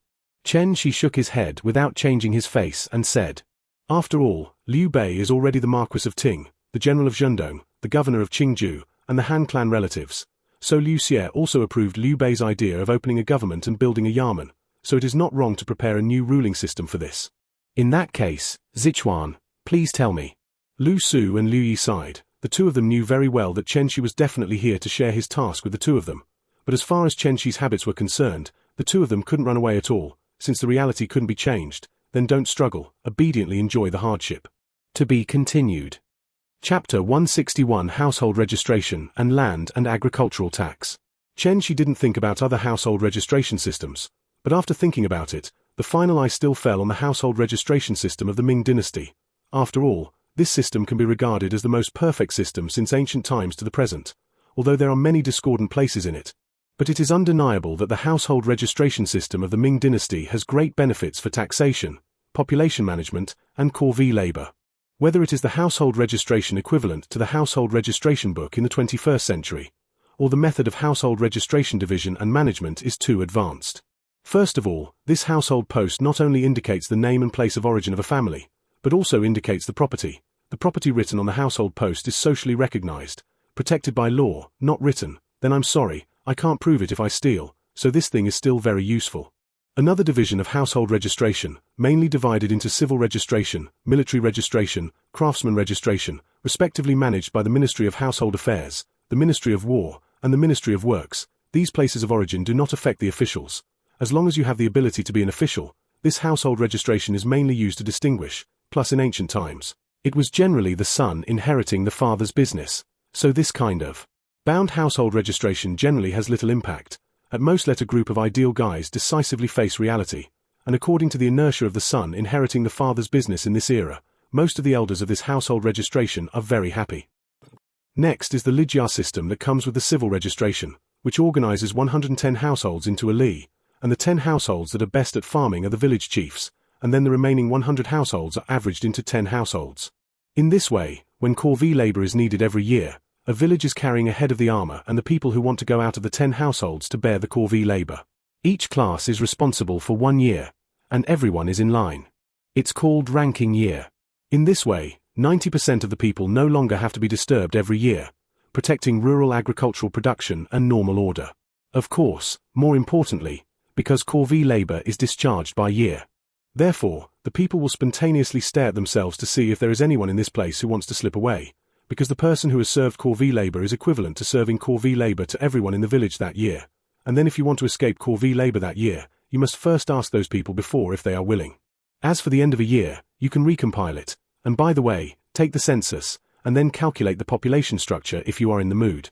When necessary, the ratio of men and women in various places can be adjusted. In short, except for tying all the people with civil registration to their place of residence, the rest is not bad. As for what to do if this household registration system prospers in the future, she can only say cold salad, and when the time comes, God knows what household registration system should be used when relocating around, or whether it really achieves no tax on agriculture. It doesn't matter if you rely on this bound household registration to collect agricultural taxes. After telling Lu Su and Liu Yi a long time, seeing the light in the eyes of the two of them without the slightest intention of being dizzy, they were immediately overjoyed, worthy of being a capable minister recorded in history, and they could actually understand all of this system that far exceeded the level at that time. That's basically it. You see if there are any loopholes. If there are none, I will leave it to you. If there is, you can find a way to solve it. This is not a big problem for you. After she took a sip of tea, his mouth was barely dry. I can't see the problem for a short time. This system is almost complete, and Sichuan must have spent a lot of effort. Lu Su asked without raising his head, obviously without any sincerity. He didn't take she tired at all. As long as he could still shake around, it means that he didn't hurt the foundation. Okay, then how to operate is left to you. I'm really tired enough. What do you plan to do with the land? And the rest of Qingju, have you figured out a way? No matter how prestigious we are in Qingju, we can't wait here. Fame and benevolence can't be eaten by the yellow turbans. Just like Xianjiao, in a few months go to the Qingju military camp. Except for those generals who followed all the way to the end, no one else will know this great commander. She didn't bother to talk about the problem of this system, and directly talked about other topics. Xiang, I thought of a way. There were still some problems, but after your household registration came out, there was a basis for implementation. Lu Su said as he wrote. Xiang, tell me about your land plan. Let me refer to it. By the way, since you already have a land plan, how to deal with the agricultural tax? She asked Liu Yi sideways. As the designer of the plan, Liu Yi must have his own opinions. As for Lu Su, don't waste other people's time. I plan to directly grant the land. There is no real family in Qingju and Taishan. The yellow turban looting directly swept away Qingju. This kind of place is very suitable for dividing the field.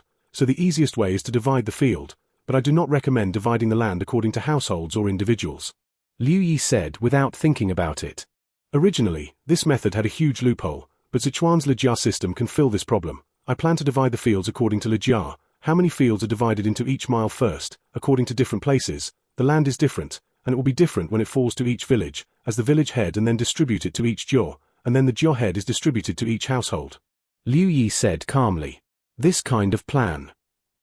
She has a strong sense of immediacy, but he has to admit that this plan directly divides the contradictions and will no longer point directly at the central government because of the land issue.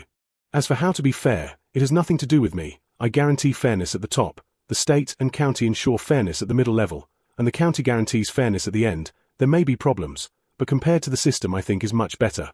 Liu Yi said proudly. Shi frowned. He had already noticed what Liu Yi's system was most demanding, not for the people to have land, but for the world to be stable and share the contradictions. Even if the problem broke out, it would not rise up, and even if it was raised, it would not be attached everywhere, which would have great benefits to the stability of Liu's country. It's okay. I can almost guess what your tax is about, and it's probably directly delegated to each Li. Although she was a little dissatisfied with Liu Yi's center, the stability of the world was also of great benefit to the people, so he didn't say anything more. After all, people have selfish intentions. Well, I do plan to collect taxes according to the entire mile, extract the average grain production of each state and county every year, and then calculate the average output, and collect taxes based on that output. Liu Yi nodded and said, looking very proud on his face, after all, this kind of attention is not something that ordinary people can come up with, and Liu Yi is confident that his tax law is much better than the current agricultural tax. Chen Shi smiled bitterly. Liu Yi's focus was all on how to maintain the rule of the Han dynasty, and he didn't think about it at all. If some people wanted to please the upper echelons as long as they changed a number, the entire state and county might suffer.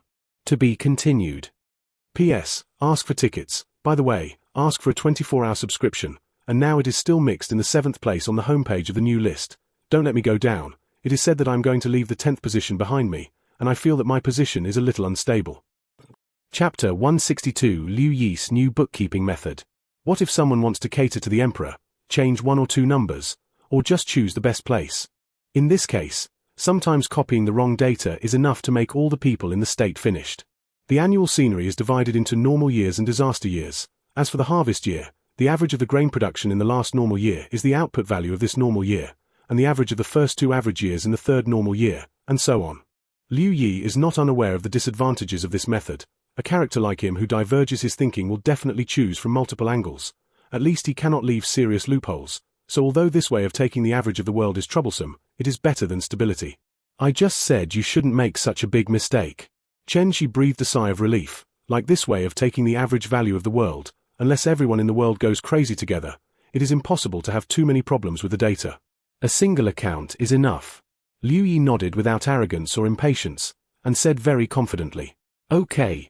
Chen Shi felt that this method was okay, except for some labor required every year. The rest was not too much of a problem.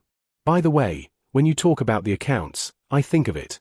Chen Shi finally remembered that every time he wanted to say it, he was blown away by the double-entry bookkeeping, saying that he hadn't used it for many years after college, so he remembered a few sentences, and the loan must be equal or something. But Chen Shi believed that just by relying on this sentence, someone could make the entire double-entry accounting inseparable. Don't underestimate the intelligence of the ancients. To be honest, you really don't take advantage of anything other than vision and experience. Well, as for calligraphy, even the children of the family are enough to throw you off the street. Just like the pen writing of the current computer generation is too far away from the group of people 20 years ago, and the brush writing of the group of people 20 years ago is even further different from the group of people 70 years ago. As for Chinese studies or something, to put it bluntly, it is not easy for the current masters of Chinese studies to blend into the Guozijian as gatekeepers in ancient times, and their every move in the whole era is Chinese studies, and the surrounding environment is full of the atmosphere of Chinese studies. The current masters are probably all giving away heads, and the gap is too big, and it is completely a scene of amateur mixed professional competitions. Because of this, in such an era, even if there is an orthodox family identity and memories of the past, Chen Shi has always maintained the habit of talking more and doing less. I guess I will wait until the situation stabilizes. Chen Shi will change into the habit of talking less and not doing anything. Anyway, such a large group of people, without him, it won't have much impact. Xiang, you didn't find that the current account is too problematic. There are too many loopholes in it, and it is not easy to check. I recently heard a grocery buyer say, "One hand pays the other hand, and the money and goods are equal." I always feel that this can be used on the account. You go and study it for us. Chen Shi yawned and instilled that sentence in Liu Yi, thinking that it would not take long for him to study it. Look at how simple a sentence is. Money and goods are equal, money and goods are equal, money and goods are equal. Liu Yi seemed to have entered a state of epiphany after listening to Chen Shi's words, and began to write and draw on paper while tapping on the table. "It's up to you, Xiang. Come on, I'll leave first." After saying that, Chen Shi turned to the backyard of the government affairs hall, and the civil servants who saluted all the way, and then Chen Shi ordered people to prepare all the account books. As long as Liu Yi clamored to deal with all the account books, he did not hesitate to directly hand over all the account books that had not been processed to Liu Yi. Of course, in Chen Shi's view, this is to let Liu Yi verify his newly developed accounting method, for which he is willing to provide the county, and even half of the Qingju account books produced in recent times, as the county magistrate's responsibility to check the accounts in the first half of the year has already had a home. Life is really good tilde. After about 10 days, Liu Yi came up with a new accounting method, and then called Man Chong, checked all the account books in front of Chen Shi, and then loudly announced that he wanted to promote this method to all parts of the Han dynasty. But he didn't know that Lu Su, who was sitting on the side, covered his face and felt ashamed and threw it to his grandmother's house. Liu Yi, a fool, was abducted into the pit by Chen Shi again. And now the biggest government affairs in the first half of the year Chen Shi has been done. Congratulations, congratulations. Xiang is worthy of being a wizard in the world, and with this set of Liu's accounting method, he will definitely be famous all over the world. Chen Shi said with a sincere smile on his face. This is true. After all, How can a person who can help him check the account book for half a year not show a sincere smile to the other party? Ha ha ha ha, same joy, same joy. If it weren't for Sichuan's sentence that money and goods are equal, I wouldn't have thought that I could still keep accounts like this. Ha ha ha ha, let's go. I'll send a letter to the Zongjing mansion and let them take a good look at my new accounting method. I, Huainan Liu Xiang, also have a day when I am famous all over the world. Liu Yi had some cases of fan jinchu, and the whole person went completely crazy after checking the account books. Chen Shi may feel so stupid about this situation, but Lu Su can understand very well that the pursuit of fame in ancient times far exceeds interests. Like Liu Yi's current technology that can benefit the common people, the bonus to fame is definitely enough to make the vast majority of people crazy, and after having this fame, as long as Liu Yi is not too messy and does not often provoke the emperor, some troubles will definitely not touch Liu Yi, and even if he sometimes does some outrageous things, there will be a large group of people to help carry it. Which is the benefit of celebrities. Benning, Zijing, let's go together. As for these officials who have falsified accounts, Benning will give them face. Today I am very happy. Give them a way to live. You let all your men warn you. Liu Yi turned around and said excitedly to Lu Su and Man Chong. Originally, Liu Yi was still holding Chen Shi to shock Chen Shi after the investigation, and then the person who was found out was handed over to Man Chong to deal with. But after a complete calculation, Liu Yi instantly woke up, anything or something. It was not a thing. Compared with the previous accounting method, he would definitely be famous for eternity. Compared with the legend of the ages, it is too discordant to arrest people. The saint was born to amnesty the world. Although he is not a saint, for a good omen, he should also pardon this group of unlucky people who were looted by him. Warning the light, and the serious one will be investigated and dealt with according to the law. Man Chong said with a black face. It seems that he did not give Liu Yi a little face. In fact, everyone who knows Man Chong understands that this is already very face-saving. Otherwise all will be investigated and dealt with according to the law. Well, okay, let's go for a drink. I have a treasured wine at home. I want to invite everyone to come. As soon as my new method of accounting comes out, corrupt officials in the world will be unlucky. Ha ha ha, let's go. Liu Yi's integrity is not much, mainly because Liu Bei is also indulging this group of people normally, so this group of people is not pressured at all when it comes to skipping work, and they directly call friends and companions, and the top management is all gone, but unfortunately Jian Yong and Liu Yang went to Jingju, otherwise they could pull 2 more people to eat big households. To be continued. Chapter 163. When we have food, we will expand the army. Liu Yi's big happy event is naturally indispensable to find Liu Bei. Liu Bei's happy event is naturally indispensable for Guanzhong, and then everyone who stayed behind in Fenggao came, including Zhao Yun and Cookie, who had just returned from Licheng, were all present. I heard that Zhao Yun ran all over Mount Tai to collect all the technologies that could improve grain production, so he didn't stay in Fenggao, and went to Licheng the next day. He needed to understand all the plans, and then get the best way to farm. Cookie's teaching method is very simple. The warehouse is honest and knows etiquette, the simplest and practical way, so Cookie needs high-quality farming methods, as well as high-quality seeds. His way of education is that everyone is full, and there is naturally time to study etiquette when they sit down. As for the things Cookies used to read in books, Cookies have all hit the castles in the air, and you still want others to know and be polite? What are you kidding? This is not realistic at all. Be realistic. Sit down and talk about how to make people full.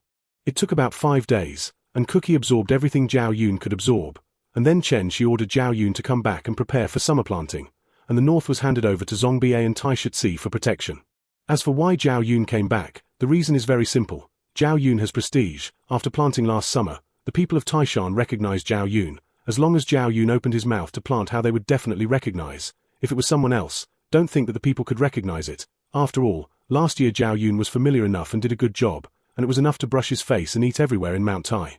Therefore, Cookie's unreasonable farming techniques all fell on Zhao Yun. Only Zhao Yun can promote it. Relying on Cookie's own words, no one really believes it. After all, the land determines next year's food, so if it is not sincerely recognized, the people of the Han dynasty would rather seek stability than dare to try ways that may increase production, and there is food to eat. Who dares to gamble with their own lives? Cookie is also a little helpless about this. Quite a kind of I would have my heart to the bright moon. But he didn't express anything, but he also expressed his gratitude to Zhao Yun. It can be seen that this guy is not the kind of guy who looks down on people arrogantly, although he is a little young and frivolous. Not long after the banquet, Fa Zheng walked in with a crown of hair in a mess, grabbed something casually and ate it. In the past 10 days, Fa Zheng has been exhausted to death.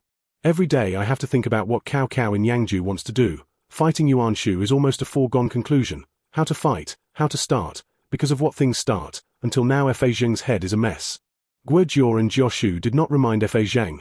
Jioshu felt very hot when he accepted the intelligence department, and the information was not disposed of by himself on the first day, and it was handed over to Liu Bei and Chen Shi to solve it in order to avoid suspicion.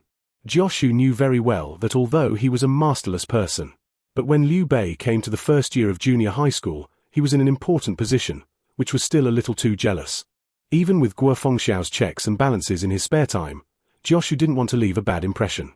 Therefore, Jioshu did not take over directly, but became the supreme governor, and the power was delegated to Fa Zhang after confirming with Guo Jiao, which can be regarded as training Fa Zhang while familiarizing himself with the current situation under Liu Bei. Guo Jiao hopes to see Fa Zhang complete this incident. As long as he passes the intelligence level, he can see a trace of eyebrows in the hands of Zun Yu, Cheng Yu, Shi Jizai and others, which means that Fa Zhang really has a bright future. Whether it is Cao Cao swallowing the state of Lu to provoke Yuan Shu, or coercing Zuzhu, it is good for Mount Tai. Zuzhu, a grain-producing land, must be deeply integrated with Mount Tai, which is the unified idea of all the strategists of Mount Tai. Guo Jiao knew very well that Fa Zhang's focus was definitely on Yingchuan, not only because Yingchuan was the hometown of Cao Mengde's main civil servants, but also because of the capture of Yingchuan. Jingzhou recovered Nanyang County, and the two sides could form an alliance, and then Yuanshu would become very difficult to capture any county, and with Jingzhou's grain, he could instantly solve the biggest problem and achieve takeoff. However, Guo Jiao knew better. According to Cao Mengde's mentality, when preparing for the summer harvest to approach, he would never stare at the well-defended Yingchuan. The reason is simple. Cao Cao doesn't have so many troops to use to take Yingchuan, and to be precise, he doesn't have so many veterans. Liu Dai died in battle, and took away the veterans of Yangzhou, and originally Cao Mengde was killed by all the veterans when he was chasing Dong Zhuo, which led to Cao Mengde taking over Yangzhou, although his subordinates were in groups, but they could only fight a tailwind battle, and the recruits could not fight a tough battle. Even if there was a fierce general, it was difficult to rewrite the situation of collapse at one touch, and it was possible to coerce the fierce generals to escape. Together, and even the recruits were placed in front, and even the veterans behind them could be dispersed. In short, if you don't practice for a year and a half, and don't experience several wars, recruits can only be used to fill the facade, which is why Cao Cao is so difficult now. As for Mount Tai, it is much better. There are many veterans, and when Chen Shi was in the establishment, the veterans who had killed people and seen blood brought up to 2 recruits. That is, why Chen Shi obviously had more than 10,000 veterans who came to Mount Tai, and now there are less than 40,000 regular troops who can really take out their hands. However, after this wave of veterans is trained, it will be much easier to expand, and it will be almost enough for each veteran corps to stuff some people in. After all, now there is a Qingju, and the 40,000 regular army is not even enough to defend the pass, so it must be expanded. As for the Tuncheon soldiers or something, Chen Shi has never calculated. The combat effectiveness of those arms is really to make up the number of people to scare people, and can only be used to capture prisoners and guard the rear or something. If you really fight, you can only pretend. Everyone has a feeling for these things. Zhong Ba, Tai Shizi, Sun Guan, these deputy generals who have not yet become regulars, just wait for the summer harvest. After the summer harvest, there is grain and grass. They can also be straightened to become the main general, and then lead their soldiers and horses to train hard, officially play their own banner. As for the horses needed by the various departments, Zhong Ba and others have been liquidated, and the Shiliang war horses snatched by Hua Xiong and Gongsun Boigue's return gift add up to more than enough. However, cavalry is a high-level arm. Tai Shizi and Zhong Ba have no confidence at all to practice well. The entire Taishan can only practice this kind of arm only Zhao Yun and Hua Xiong. It is obvious that Zhao Yun, who is going to be pulled up as a civil official during the summer harvest and summer planting, must be unreliable, can only rely on Hua Xiong to mess around. And then think about the cavalry that takes 2 to 3 years to form. Zhong Ba's face is green. He has a kind of profit. From Hua Xiong to share 1,000 cavalry, and then give his horses to Hua Xiong. Let Hua Xiong practice it himself, just as a gift to himself as a deputy general. Chapter 164 Time to run Cao Mengde. Cao Mengde's life is not very good, and the lack of food has been a little serious recently, but he heard Zun Yu say that the grain of the state of Lu is almost ripe, and he is ready to study like the Yellow Turbans. But he will not be as stupid as the Yellow Turbans, leaving no land wherever he goes. Cao Cao wants to lay a grain-producing land for himself. It doesn't need to be too big. He just needs to be able to ensure that his soldiers absolutely eat food. There are only 5 days of food for the expedition. This can be played. Cao Cao is extremely envious of Liu Bei every time he thinks of it. Taishan itself produces a lot of grain, and is backed by Zuzhu, with the strong support of Dao Gongzhu. Chen Zichuan's troops pressed Jizhou, emptied the entire Nampi granary. Mi Zizhong, the world's first wealthy merchant, vigorously paid grain. Jiangdong Lujia water transport flowed endlessly. A large amount of grain was transported to various parts of Taishan and Qingju. Just 8 more than 1,000,000 yellow turbans can still ensure that there is no chaos.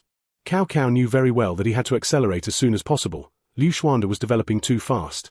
At most it only took 2 years to completely digest the entire Qingju, and he Kaomengda was already a waste at least this year. Without food, there was no way to develop, and everything needed to revolve around food. When Ruo, when will we do it? Cao Cao sighed and said, the wealth of Yuzhou made Cao Cao envious. If all the soldiers in his hands were veterans, he would not need to be so taboo. He was confident that even if the troops were not as strong as Yuan Shu, he would not suffer under Yuan Shu. After waiting for another 3 days, Zhizai will arrange Jingju, but it's a pity that Liu Jingxing didn't accept our kindness, so he could only have to hold back Yuan Highway.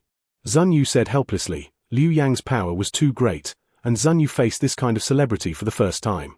I didn't expect such a celebrity to have such a big trouble after meeting a person like Liu Biao. To be honest, Liu Yang has officially paid for it in the past year, wantonly inviting celebrities from all over the world, or singing and dancing banquets, or poetry and piano. Plus this guy is really capable of poetry and songs. He has invited all the celebrities who can be invited regardless of the cost. Xu Zijiang can appear at his dinner. You can imagine how famous this guy is in the celebrity circle now. Because of this, Liu Yang came north, and the whole of Jingju became a sensation, and Jingju was the world of Shilin. With such a well-known figure all over the world, naturally the scholars of Jingju surrounded Liu Jingxing to greet Liu Yang, a celebrity. Of course, in addition to Liu Yang's original fame, there is also spending money to hire people regardless of the cost. In fact, Liu Yang still got such a status because he did a big thing. Otherwise, you wouldn't be able to beat the current reputation of Manshilin. To ask Liu Yang what big thing he did, it was simple. Chen Shi covered Liu Yang with the aura of the improved paper, and Liu Yang became a celebrity in the world in an instant. The whole person is like a firefly in the night. No matter how you hide it, you can't hide Liu Yang's celebrity temperament, creating such a treasure that is conducive to the inheritance of civilization in the world. Naturally Liu Yang is no longer the trumpet celebrity before. I didn't see the people had just arrived in Jingju, and those older generations of Pang Digong, Hang Chengyang, and Sima Hui all came to greet them. The great cause of the inheritance of the world's literary affairs has been solved by Liu Yang. Why don't such figures come to greet them in person? Therefore, even Liu Yang himself felt frightened when Liu Yang came to Jingju to greet the characters. This treatment is really unbearable. Liu Jingxing personally set up a banquet to invite Liu Yang to take the seat. As for Kaomengda's Mao Jie, who came to contact Yuan Shu to attack Yuan Shu, was directly left behind. Originally Liu Biao was hesitating whether to fight recently, and now that celebrities are coming from the north, can they not be so disappointed? What is the rush? Liu Biao knows best that unfamiliar people are anxious to let themselves do something that will definitely be good to the other party, and it is not necessarily good for themselves, so Liu Biao is not in a hurry. While talking with Liu Yang, he is having a good time. Liu Yang may not know anything else, but when it comes to words, temperament, appearance, and expression, he is the best choice. Plus he has a big aura, and he attracts everyone's attention wherever he goes. Yang came from the north. Thanks to the gentleman, he set up banquets every day to entertain him. I heard that Duke Jingxing has the title of Sonia. I have good wine in the north, you can give it a try. Liu Yang said loudly. In the past few days, life has been too good, purely here to travel. Anyway, according to Chen Shi, they are not here to be lobbyists, but to visit, so Liu Yang is magnanimous, without the slightest selfishness, drinking naturally, eating vegetables and reciting poetry without the slightest flattery, a magnanimous gentleman. As for Jian Yong, he has been thrown into a corner, but Jian Yong is not annoyed. Since Liu Yang can do better, he will not care if he is left out. He is very clear about who is lighter and who is heavier, and Jian Yong also understands why Chen Shi doesn't care about anything. As long as he shows the celebrity spirit, it can only be said that it is really who uses what method. Ha ha ha, I don't want Wei Xiao to have such an elegant capacity and take my Sonia title. Liu Biaolang smiled and said, his drinking capacity is not blown. Soon 3 big cups were taken up, and Liu Yang laughed, as expected of Jing Shengong's wine cup. It is really big enough, but how can there be no good wine with good wine? After clapping his hands, a waiter picked up a jar of wine. Jing Shengong please, this is the fine wine I bought in the north. It is an extraordinary spirit. Today I honor you with this wine. After saying that, a slap of the mud seal, a wind swept through the hall, and suddenly the whole hall was filled with the aroma of wine. Liu Biao himself is a good drinker, so naturally he smelled it when Liu Yang opened the mud seal of the wine jar, and the strong aroma of wine hooked people. Liu Yang carefully poured 3 glasses for Liu Biao, only to see that the wine was comparable to a clear spring on the stone, and the aroma of the wine was overflowing, and then a jar of wine was just enough for everyone. Okay, it's been a long time. Liu Biao drank all the spirits in GYA in one gulp, as if he had swallowed a flame in an instant, but the scorching heat at that moment turned into warmth in the next moment. Liu Biao's whole person was intoxicated by this feeling, and he was intoxicated by it. Snap! A celebrity fell to the ground, and the dizzy Liu Biao laughed. Someone takes a needle to wake up Zenodo, let's continue to drink. But before he finished speaking, within a few seconds, Liu Biao also lay on the table, and then continued to drink while muttering. After carrying everyone out, Liu Yang smiled at Jian Yong. Things were done, like Liu Biao drank 5 liters at a time. Even if he woke up, there was no 5 days to slow down. Don't think about dealing with government affairs. And this time Mao Jie was also stunned. Cao Cao's request for joint troops was considered yellow in a short time. What Liu Yang and Jian Yong didn't know was that Shi Jizai didn't put his mind on Mao Jie, the envoy, at all. His habit was to do it himself, and it was unreliable to rely on others, especially knowing that Liu Biyu had now fled to Yuan Shu's hands. Shi Jizai almost shouted, "God help me." Now that Shi Jizai saw the latest information from Jingju, he was in a cold sweat, and it was too thorough at this time, so surprised. Chapter 165 Yuan Shu's Pride.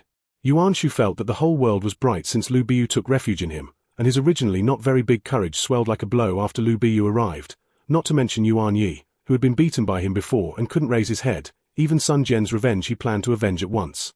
With the Jade Seal in hand, the fierce generals by the side, and the rich land of the Central Plains, hundreds of thousands of elite veterans, Yuan Shu felt that this was not God wanting him to rise. If you do not accept what heaven bestows, you will surely be punished by heaven. However, Yuan Shu is still very loyal, and he agreed not to rob you of Sun Ci's Jade Seal, so he won't grab it. But I don't know why Yuan Shu thinks that this child is simply too handsome and likes it so much every time he sees Sun Ci, and when he looks back at his son, he feels that he is too cowardly. Bofu, be my son. Yuan Shu passed by the door of the Sun Mansion and saw Sun Ci practicing martial arts in front of the hall, and began to persuade again. My sons are really not up to the task, you should be my son. Sun Ci was speechless, and he didn't understand why Yuan Shu wanted to recognize him as his father every time he saw him. Ignored, Sun Ci completely pretended not to hear it, and he could see that Yuan Shu had no bad thoughts about the Sun family, which Huang Gari and others had already determined. Yuan Shu had seen the Jade Seal in the hands of the Sun family, although he had been intoxicated and greedy in his eyes, but he held back and left directly without saying a word. For this even Huang Gari and others felt amazed. Although Yuan Shu's calf sometimes did some bastard things, but it is undeniable that this is also a true master, and he can be regarded as a hero. Alas, when will my son be like you? I will die without regrets. Bofu, you continue to practice martial arts, and in 2 days, my uncle will take you to clean up that guy Liu Biao. Yuan Shu because of his love for Sun Ci. Now Liu Biao is no longer called a table, and he calls him by his name to show contempt. What? Sun Ci was startled, turned around and asked. Avenge your father, I told you. Yuan Shu laughed and said, exercise well, I will give you 3,000 soldiers and horses as the vanguard when the time comes, right? You can take my name card to Fengxian, he is in Runan now, you can ask him to give you some guidance. He is worthy of being the world's #1 general, and after the Tiger Prison Pass, he made a breakthrough, and after defeat, TSK. After saying that, Yuan Shu left with a smile. Then Ju Yu stood up from behind the door of the main hall. Bofu, your opportunity is here. After waiting so long, I must kill Liu Biao. Sun Ce slashed the rockery on the courtyard lawn out of thin air and split it in two. I have finally reached the peak of qi refining into a gang, and I have touched the level of internal qi leaving the body. I want to avenge my father. I will be your staff officer then. Ju Yu smiled and said, I am also 17 years old, and there should be a seat for me in this world. I will. But Gong Jin, why do you hide when you see Uncle Highway recently? Sun Ce asked curiously. Ju Yu has been hiding from Yuan Shu recently. It has always been a generous appearance before. He wants me to be his adopted son. Ju Yu said in a helpless tone, he seems to be interested in me. Ju Yu and Sun Ce looked at each other and sighed together, and then they both saw each other's expressions, and immediately burst into laughter. Although I don't want to admit it, but Yuan Gong is really a righteous person, but sometimes it is easy to be bewitched, do things without brains. If you have been suppressed, you may show a heroic color. If no one can suppress it, it is very likely to poke out the big basket. Ju Yu thought about what Yuan Shu had done, and said with some emotion. Yes, I thought about using the Jade Seal for a shelter before I came, but I didn't expect my uncle to say anything. Sun Ce also smiled bitterly. He was also a loyal person. From Sun Ce to Runan, Yuan Shu did not pit anything in the Sun family, and deliberately protected the Sun family, and expressed his willingness to avenge Sun Jian, and never treated the Sun family poorly. Sun Ce can be said to be grateful to Yuan Shu. Unlike the tyrant, The little overlord cannot do things to repay kindness. Sun Ce has already thought about it. After his father's revenge is avenged, as long as Yuan Shu treats him and his family as before, he doesn't mind working hard for Yuan Shu. As for recognizing himself as a righteous father, it is not unbearable. Since he plans to buy his life, it is good to be close, and he can better protect the Sun family with him. As for the great cause of the world now, Sun Ce has not thought about it. Newspaper, Lord, Jingju Insider. The entire Jingju high level is already drunk because of drinking with Liu Weixiao, a famous scholar in Yuzhou, and it is estimated that it will be difficult to deal with government affairs within 5 days. Yang Xiangwei bowed and said loudly, This news directly frightened Yuan Shu. Shenzong, are you sure there is no problem with this intelligence? The Lord sent troops quickly, and if you miss the time, you won't have such a good opportunity. Although Yang Xiong is not a top strategist, he also knows that soldiers are fast, especially in this case, locking in the victory in a battle. Especially now that Liu Biyu has joined, the ability to break the formation is invincible. Okay. Yuan Shu was overjoyed. Speaking of which, Yuan Shu is not yet arrogant, let alone thinking that he is destined to be in his body, although he occasionally does some brainless things, but his own wealth and the glory of the family make him disdain to exploit and rule at all. To be precise, Yuan Shu is too lazy to care about the people, so although some people ridicule Yuan Shu in Yuzhou for inaction, the entire Yuzhou is also rich under the rule, and the people still love Yuan Shu. After all, it is rare to see an official who does not disturb the people at all for decades. Originally, like Yuan Shu's situation, if it was left in a disaster year, it would be a proper grass and human life, but it could not withstand Yuzhou's harvest every year, so Yuan Shu's inaction became the rule of inaction, and the lower class people were very satisfied with Yuan Shu, an official who didn't care about anything. After all, as long as Yuan Shu himself does not raise taxes, then there will be no possibility of raising taxes in the entire Yuzhou. But as long as Yuan Shu opens his mouth to raise taxes, the people below can make too many harsh taxes, so the current situation is very strange. Many officials in Yuzhou secretly scolded Yuan Shu for inaction, but the people of Yuzhou are well clothed and fed. Yuan Shu disdains to communicate with the people at the bottom, let alone exploit them. Yuan Shu's pride is vividly expressed in the governance of Yuzhou. As for the officials of Yuzhou, in Yuan Shu's eyes, they are all protégés and former officials of his Yuan family. Who dares to mess around? His Yuan family's legitimate son has a way to clean up. Because of this, Zhu Yu, Lu Su, Zhong Zhao, and other famous ministers each felt that Yuan Shu would be arrogant if he succeeded. But they also recognized that Yuan Shu, who had just entered Yuzhou, was indeed a heroic figure, and with the power of the Yuan family in Yuzhou, as well as the strong foundation of Yuzhou, as long as the time was on Yuan Shu, the annual scenery was good. Even if Yuan Shu was arrogant and Yuan Shu, who had the people's hearts, it was very difficult to defeat. In other words, whether Yuan Shu's current situation is successful or not depends on the timing. If the weather is good every year, no matter how hard Cao Cao and others struggle, there is only a dead end. Yuan Shu no longer needs to strategize to plan, and he can win things by pushing it directly, but unfortunately the timing is unreliable. Chapter 166 Xiangyang City is broken. Liu Biyu led the Bingju Wolf Cavalry. The magnificent clouds were golden and sharp mixed with the scorching heat of the flames, and the nearly 500-meter-long halberd directly chopped the clouds of the Xiangyang guards who had not had time to defend, killing at least hundreds of Xiangyang guards with a single blow. After breaking through the defense of Xiangyang, the remaining forces smashed the gate of Xiangyang City, and the veterans led by the Bingju Wolf Cavalry and Sun Ce rushed along the north gate of Xiangyang, snatching all the way and rushing straight to Liu Biao's mansion. Kill! Sun Ce's eyes were blood-red, and Liu Biyu's godlike strength that day really shocked him, not only martial arts, but also the commander. The veteran Wang Wei led his troops to block 30 miles from Xiangyang City, and it only took a quarter of an hour to be chiseled by Liu Biyu, and then divided and chopped. After that, Liu Biyu took the lead, and the Bingju Wolf Cavalry echoed, abandoning the merits he had obtained, and went straight to the gate of Xiangyang at a very high speed, and before the guards in Xiangyang fully reacted, Liu Biyu's attack smashed on the layer of light mask, known as the city of Xiangyang, which was known as the city of hundreds of thousands of people, before mobilizing the clouds emitted by the people in the city. Liu Biyu smashed the light mask that had not yet formed with one blow, and then struggled to chop the clouds that were forming, and the remaining force directly smashed the city gate in front of Sun Ce, who had just followed. Shocked, Sun Ce was completely shocked. Too unrestrained. Liu Biyu was really too unrestrained. The original Zhu Yu estimated that he needed to surround Xiangyang, and Xiangyang City, which had been trapped for a year and a half, was broken by this blow. Kill! Sun Ce has already seen his hope of revenge, and Liu Biao's Jingju Mu mansion is right in front of him. Ha ha ha! Liu Biyu vented his power freely. After the defeat in front of the Tiger Prison Pass, Liu Biyu had a stain on his heart. After washing away the dust, he met Li Ji and Guisai's army. The kind of army that is no matter how heroic you are personally, it is just a joke, and Liu Biyu once again faced defeat. However, although he was defeated that time, he single-handedly chiseled through Guosai's army, killed it, and hit Guosai hard with a move, almost killing the other party. But unfortunately the opponent's army was about to close, and he had no choice. Liu Biyu turned his horse around and escaped dangerously. That kind of life and death line, the kind of courage that I can come and go freely even though there are tens of millions of people, completely complemented Liu Biyu's heart. At that moment, the almost round and transparent martial arts heart instantly washed away all the dust, and he already understood that he didn't need those things. Whether it is Zhong Fei's crazy power, Guan Yu's one-hit killing outbreak, or Zhao Yun's inhuman speed, he doesn't need it all. He is Liu Biyu, he doesn't need to pursue these.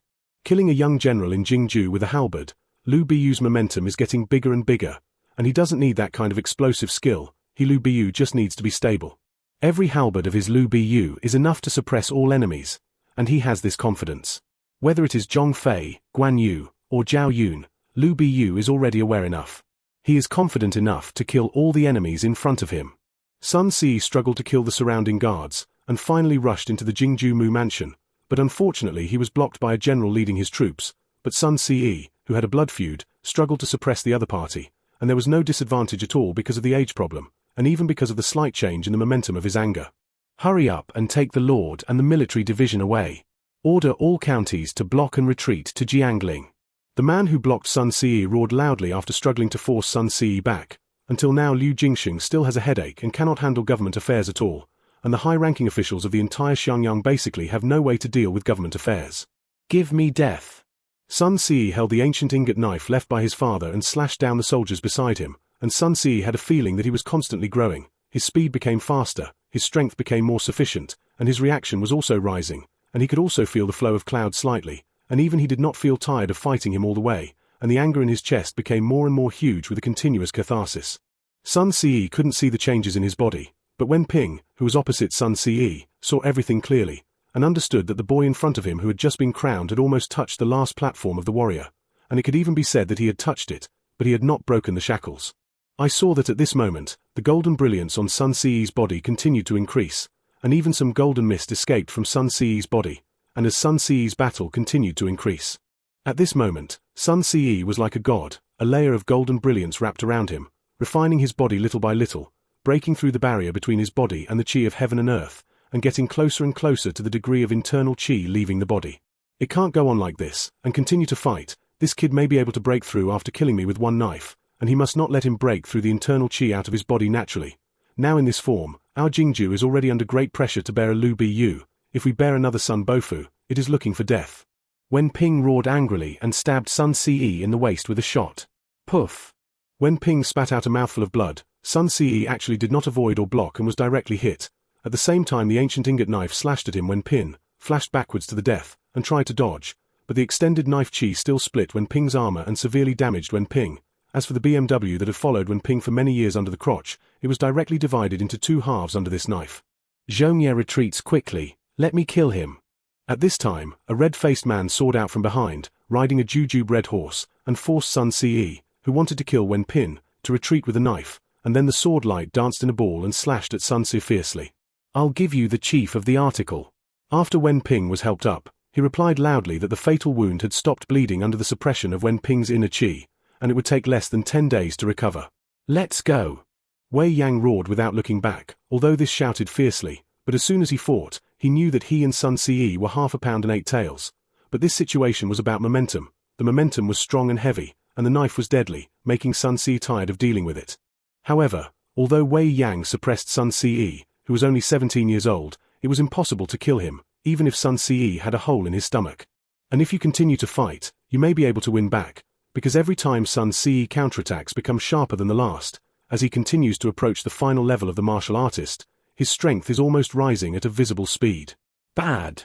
Wei Yang has no idea of working hard for Liu Biao, although he is a native of Jingju, but Liu Biao really values literature over martial arts. For a lord who does not bird himself, Wei Yang really can't be interested. As for this time it is entirely because when Pin and he are acquaintances, otherwise he will just slip away. Rising up with a knife to force Sun Si back, he didn't dare to use any destructive ultimates in this kind of place. Liu Biyu's super large slash was still in Wei Yang's eyes. He didn't want to attract Liu Biyu's attention, At least he felt that if he didn't have the strength of old man Huang, then if he did it, he would definitely die. P.S. Liu Biu doesn't need to explain anything. He is definitely the strongest in the three kingdoms. Even if any other general is at his peak against Liu Biu, he can only be beaten. Chapter 166 Xiangyang City is broken. Chapter 167 If you don't want to be unlucky, just go up. Chen Shi almost spat out a sip of tea when he received the Jingju tip-off. Liu Biu's destructive power was too strong. Didn't he help Yuan Shu stabilize a Nanyang County after taking refuge in Yuan Shu in history? Soon he ran to Yuan Shao to help Yuan Shao overturn the Black Mountain Army, and then asked Yuan Shao to vacate and completely strangle Gongsun Zon to death. Then he was worried that Yuan Shao would destroy him, so he fled to Wang Quang again, and soon he was lured by Chen Gong and Zhong Miao to engage in Cao Cao. Why was he crazy this time? Now directly break through Xiangyang. Yuan Shu is going against the sky. Yuan Shu ordered Sun Ce and Ji Ling to run horses in Jiangbei and chase Liu Biao all the way. This situation was completely no different from Cao Cao's chase of Liu Bei. At most Liu Biao's subordinates still had some counterattack. This situation is too bad.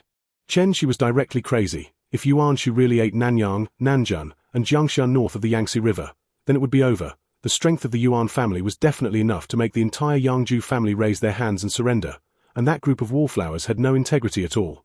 Chen Shi dares to guarantee that if that situation really occurs, even the Liu family, which now maintains a good relationship with Mount Tai, will fall to Yuan Shu. After all, Yuan Shu's advantage was too obvious at that time. Maybe 1/3 of the world was already in his hands. Such a strong force, according to the Yuan family's connections, were enough to make the vast majority of the family bow their heads, and then they did not fight, but relied on their own connections to subdue them. The Yuan family, a family of 4 generations and 3 dukes, once there is an absolute advantage, there are too many families that will be the icing on the cake. Damn, can't you be at peace for a few days? Chen Shi angrily threw the information on the table. This time you just don't want to fight and have to fight, and the situation must be controlled within his control. Once Yuan Shu really defeated Liu Biao under Jiangling, the Yuan family had a face. If there are enough interests to mobilize all the connections, the world's capable generals will definitely come one after another, driven by the family behind them. If Yuan Shu really holds 1/3 of the world now that the family has not bet on leaving his hands, then there is nothing to play. Too many families will follow in the footsteps of the Yuan family. For people of Chen Shi's level, the monarch's arrogance and lewdness are not a problem at all. After all, no matter how arrogant you are, how much can you spend? 1 billion money is enough to stop death. As long as the ability of your subordinates is sufficient, as long as your monarch dares to delegate power, it is not a dream to have the world in his hands. According to Chen Shi's understanding of Yuan Shu. Yuan Shu, this guy belongs to the role of believing in you, and Yuan Shu, who can hand over all his soldiers to Ji Ling, is actually not full of courage and is suspicious. Purely because he is a second-hand good. I never thought about what would happen if Ji Ling rebelled. Therefore, you must understand that if Yuan Shu is really allowed to play a ruthless role like Zhuge Liang, and Wang Bie looks at mung beans like a mung bean, coupled with such a big advantage, maybe the world will really be taken into Yuan Shu's pocket. Chen Shi dares to guarantee that in addition to Zun Yu, and Zun Zhon, the Zun family definitely has hidden figures. Similarly, other families also have more or less hidden trump cards, and the Li Jianjia, as a powerful family, hides a Li Jin who has overturned Liu Biu head-on. Other families definitely have cards that have not been turned over. Maybe the cards are not good, but they are definitely not bad. In this way, Yuan Shu really gathered popularity. Even if he went crazy, the strategists and generals gathered by his subordinates because of the fame and power were not something you could defeat if you said you wanted to defeat them. The connections of the top family and the wealthy family. In the case of absolute interests, Chen Shi was not willing to think about what kind of power would erupt at all. Let's fight. This time Dao Gongzu, don't think about borrowing strength. We can only rely on ourselves. Fight across states. I hope Dao Gongzu will give face and don't force us to turn our faces. Chen Shi leaned on the backrest and said with a bitter face, before the internal development was about to be used externally, there was no way. Yuan Highway had to be contained. Chen Shi's face was bitter, which was obviously a typical example of playing with the leak. Liu Bei, as Yuan Shu's invisible ally, actually had to personally start to contain Yuan Shu, and Dao Qian, who supported Yuan Shu and Liu Bei, was wrong to support anyone this time. The plan can't keep up with the changes. Fa Xiaoji has already sent the analyzed information. Cao Mengda's target is the state of Lu, but according to the current situation, as long as Cao Mengda is not stupid, he will definitely not rob the state of Lu. He needs us to share the pressure. Lu Su said with a wry smile. He also saw that this time Cao Mengda was going to pull everyone into the water. Cao Mengda's strategists are not simple. They turned the tables as soon as they made a move. Zun Wenruo, and these people are really talented. Liu Yi has nothing to say about the current situation, and this situation has been overturned. Alas, we can only go down according to their arrangement first. The work is really beautiful, the fire is cooking oil, the flowers are brocade after all, the most dangerous moment. Once it rises, Yuan Highway, who may hold the land of the 3 states at any time, let all of us really feel this threat, whether we want to or not, we need to suppress Yuan Highway first. Chen Shi looked up to the sky and sighed. The previous good situation was all destroyed by the group of people under Cao Mengde, and winning in the chaos should indeed not be underestimated. Chen Shi is also helpless. When Yuan Highway broke through Xiangyang, he knew that whether you wanted it or not, the script of Zun Yu and others had already been written, and others didn't want to be in trouble, so they needed to go down according to the script arranged by others, and they would definitely rush down, and if you didn't rush, Cao Cao would definitely not be able to beat it alone. And you would cry when Yuan Highway crossed 3 or even 4 states. Grieved, this is Chen Zichuan's feeling. All the way he has been playing with others in the applause, but this time he was arrogantly pulled into the water. Let's fight. Yuan Highway's current strength is not something Cao Mengde can handle alone, even if you add Uncle Zhong Yue in Hanoi, Liu Zhengli in Yangzhou, Yang Baihu, Chen Gongwei, Wang Jingxing, and these people are not enough. We have to make a move, but unfortunately Dao Gongzu is old. Chen Shi had no choice but to solve Yuan Shu as soon as possible. Once the family began to waver, the situation could get worse at any time. But you can't make Cao Mengde feel better before you do it. Liu Yi said indignantly. It was obvious that Liu Yi was also angry with Cao Cao's way of kidnapping all people. Probably Zun Wenruo and the others have calculated, there is nothing to smash in Yangzhou. The population has moved to Chenliu in the name of Tunchen. Forget it, let them go, this time we are defeated, and there will be no more such a group as the Shu Meng in the world. Chen Shi signaled Liu Yi not to do this. Prepare to attack Yuan Shu, since you have already made a move, then don't show mercy. Yuan Highway and we have never been people all the way. Zun Wenruo and the others cut off all the hidden dangers together this time, from Liu Bei's actions, Dao Qian as a sideline. Gong Sun Zon had no time to take care of him. From this moment on, the alliance of the most powerful alliance in the world, with the richest land, the largest population, and the most powerful cavalry, broke down. Chapter 168. Let's weaken the Magic Father. Cao Cao's face turned black when he looked at the information in his hand. Didn't he say that he was fighting the Lu soldiers to force Zuzhu to grab some grain and grass? Can this situation hit Lu now? Lord, don't hesitate. Go all out to get out of Yingchuan. This time Yuan Highway will be defeated. Of course, this is also an opportunity for Yuan Highway. If he resists this time, then Yuan Highway is only one step away from reigning in the world. Zun Yu said with a smile. Zun Yu knew very well that Cao Cao was too weak now, and he did not dare to provoke Yuan Shu too much, but he wanted to win the world, especially in the north. Yuan Shao had no time to take care of him. Liu Bei in the east was eyeing him.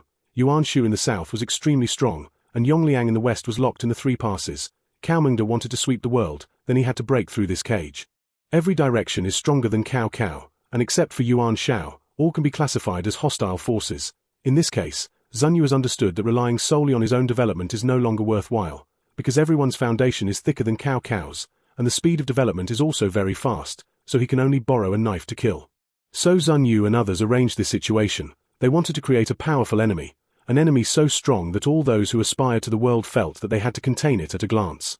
Picking and choosing, Zun Yu and others still chose Yuan Shu, because only the Yuan family had this strength, and with this strength they could fight the world alone once it took off. As for the others, the foundation was a little too weak, and compared to other places, the benefits of Yuzhou were the most suitable for Cao Cao. As a result, Yuan Shu lived up to expectations and directly beat Liu Biao to death and took Xiangyang. After the Jiangxia water battle, Huang Zhu faced Zhu Yu Sun Ce and lost 7 battles.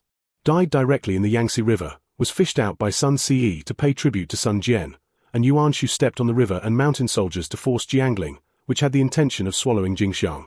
In just 15 days, the entire north of the Yangtze River was full of defections, and Yuan Highway was like a rainbow, advancing all the way south.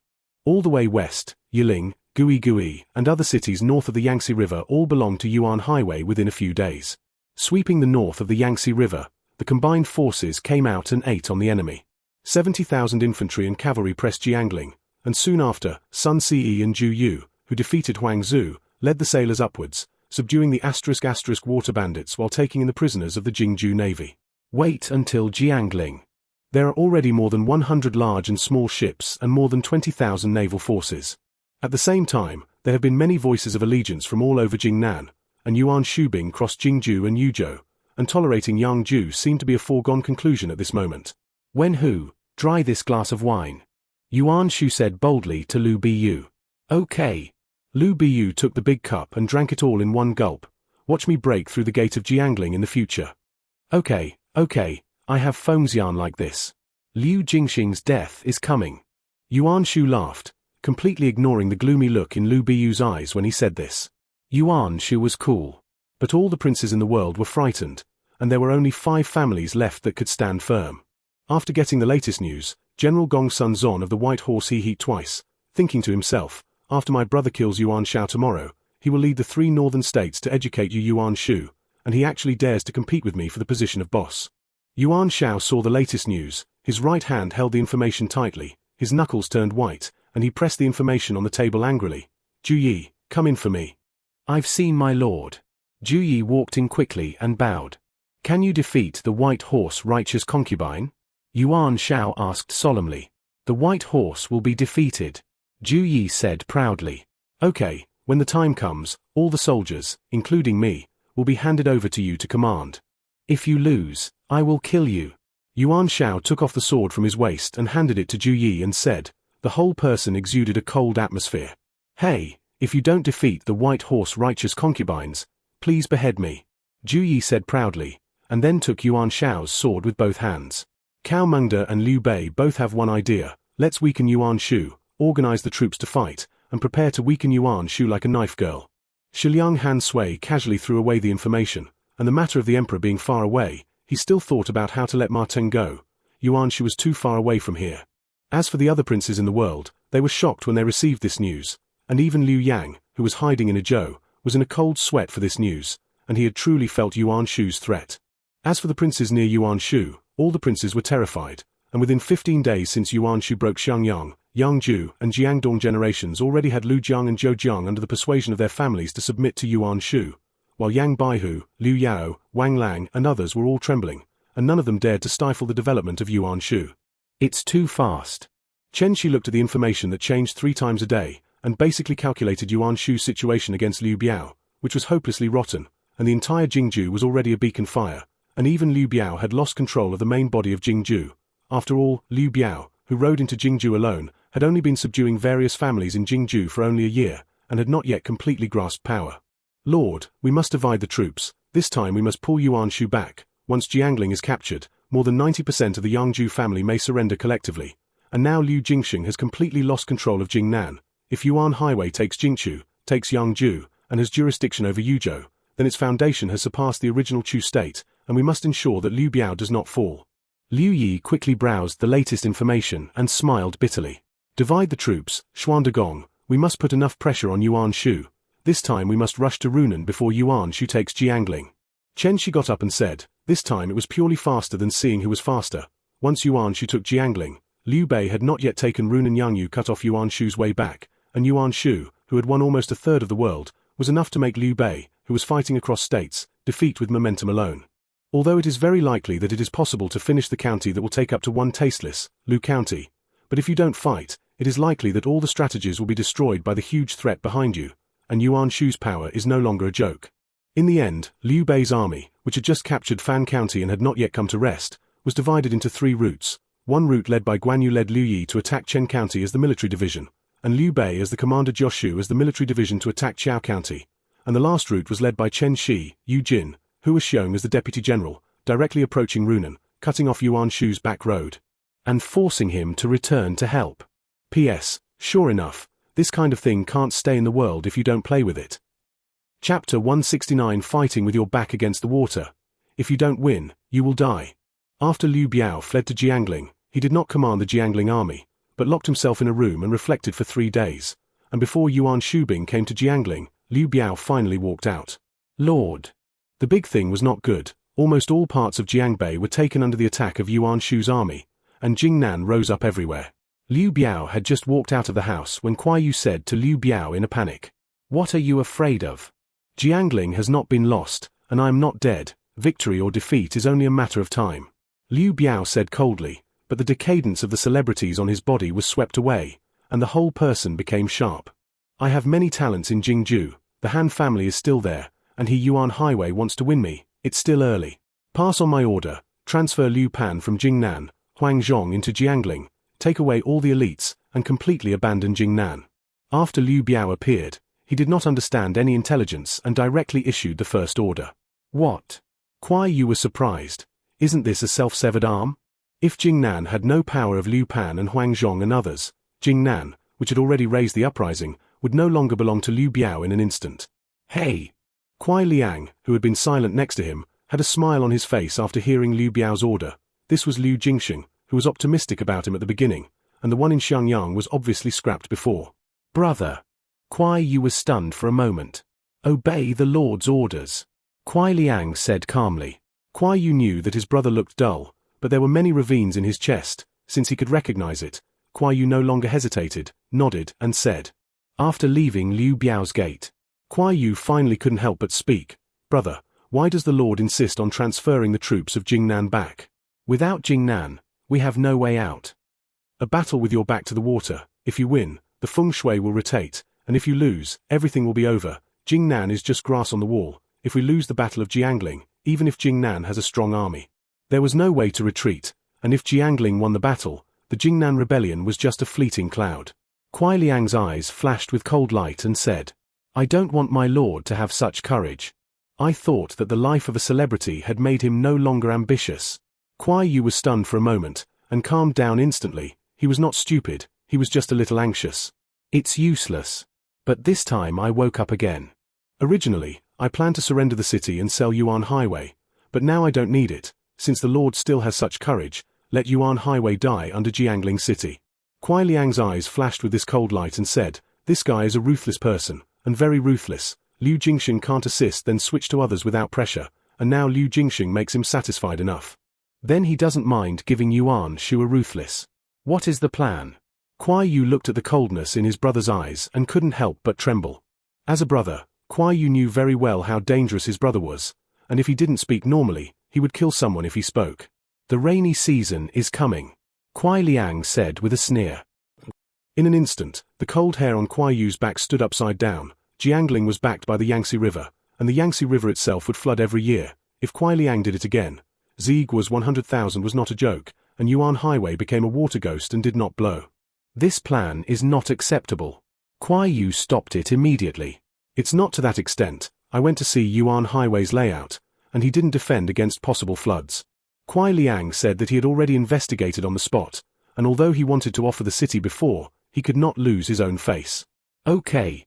Kuai Yu carefully touched a cold sweat, and according to what he knew about his brother, Kuai Liang had even begun to prepare.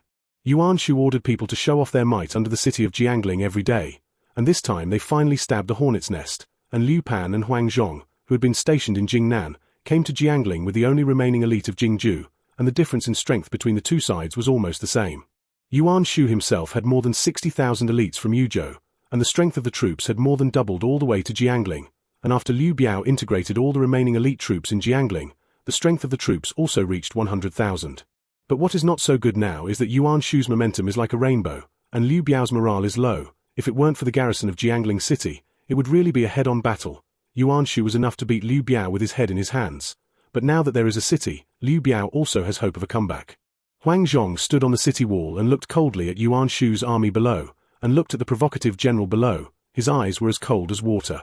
Zhongxing, you are here. I will kill a few enemy generals. Huang Zhong turned his head to Liu Pan and said, although Liu Pan is the boss in Jingnan, but Liu Pan is in awe of Huang Zhong's military resourcefulness, so he is always led by Huang Zhong.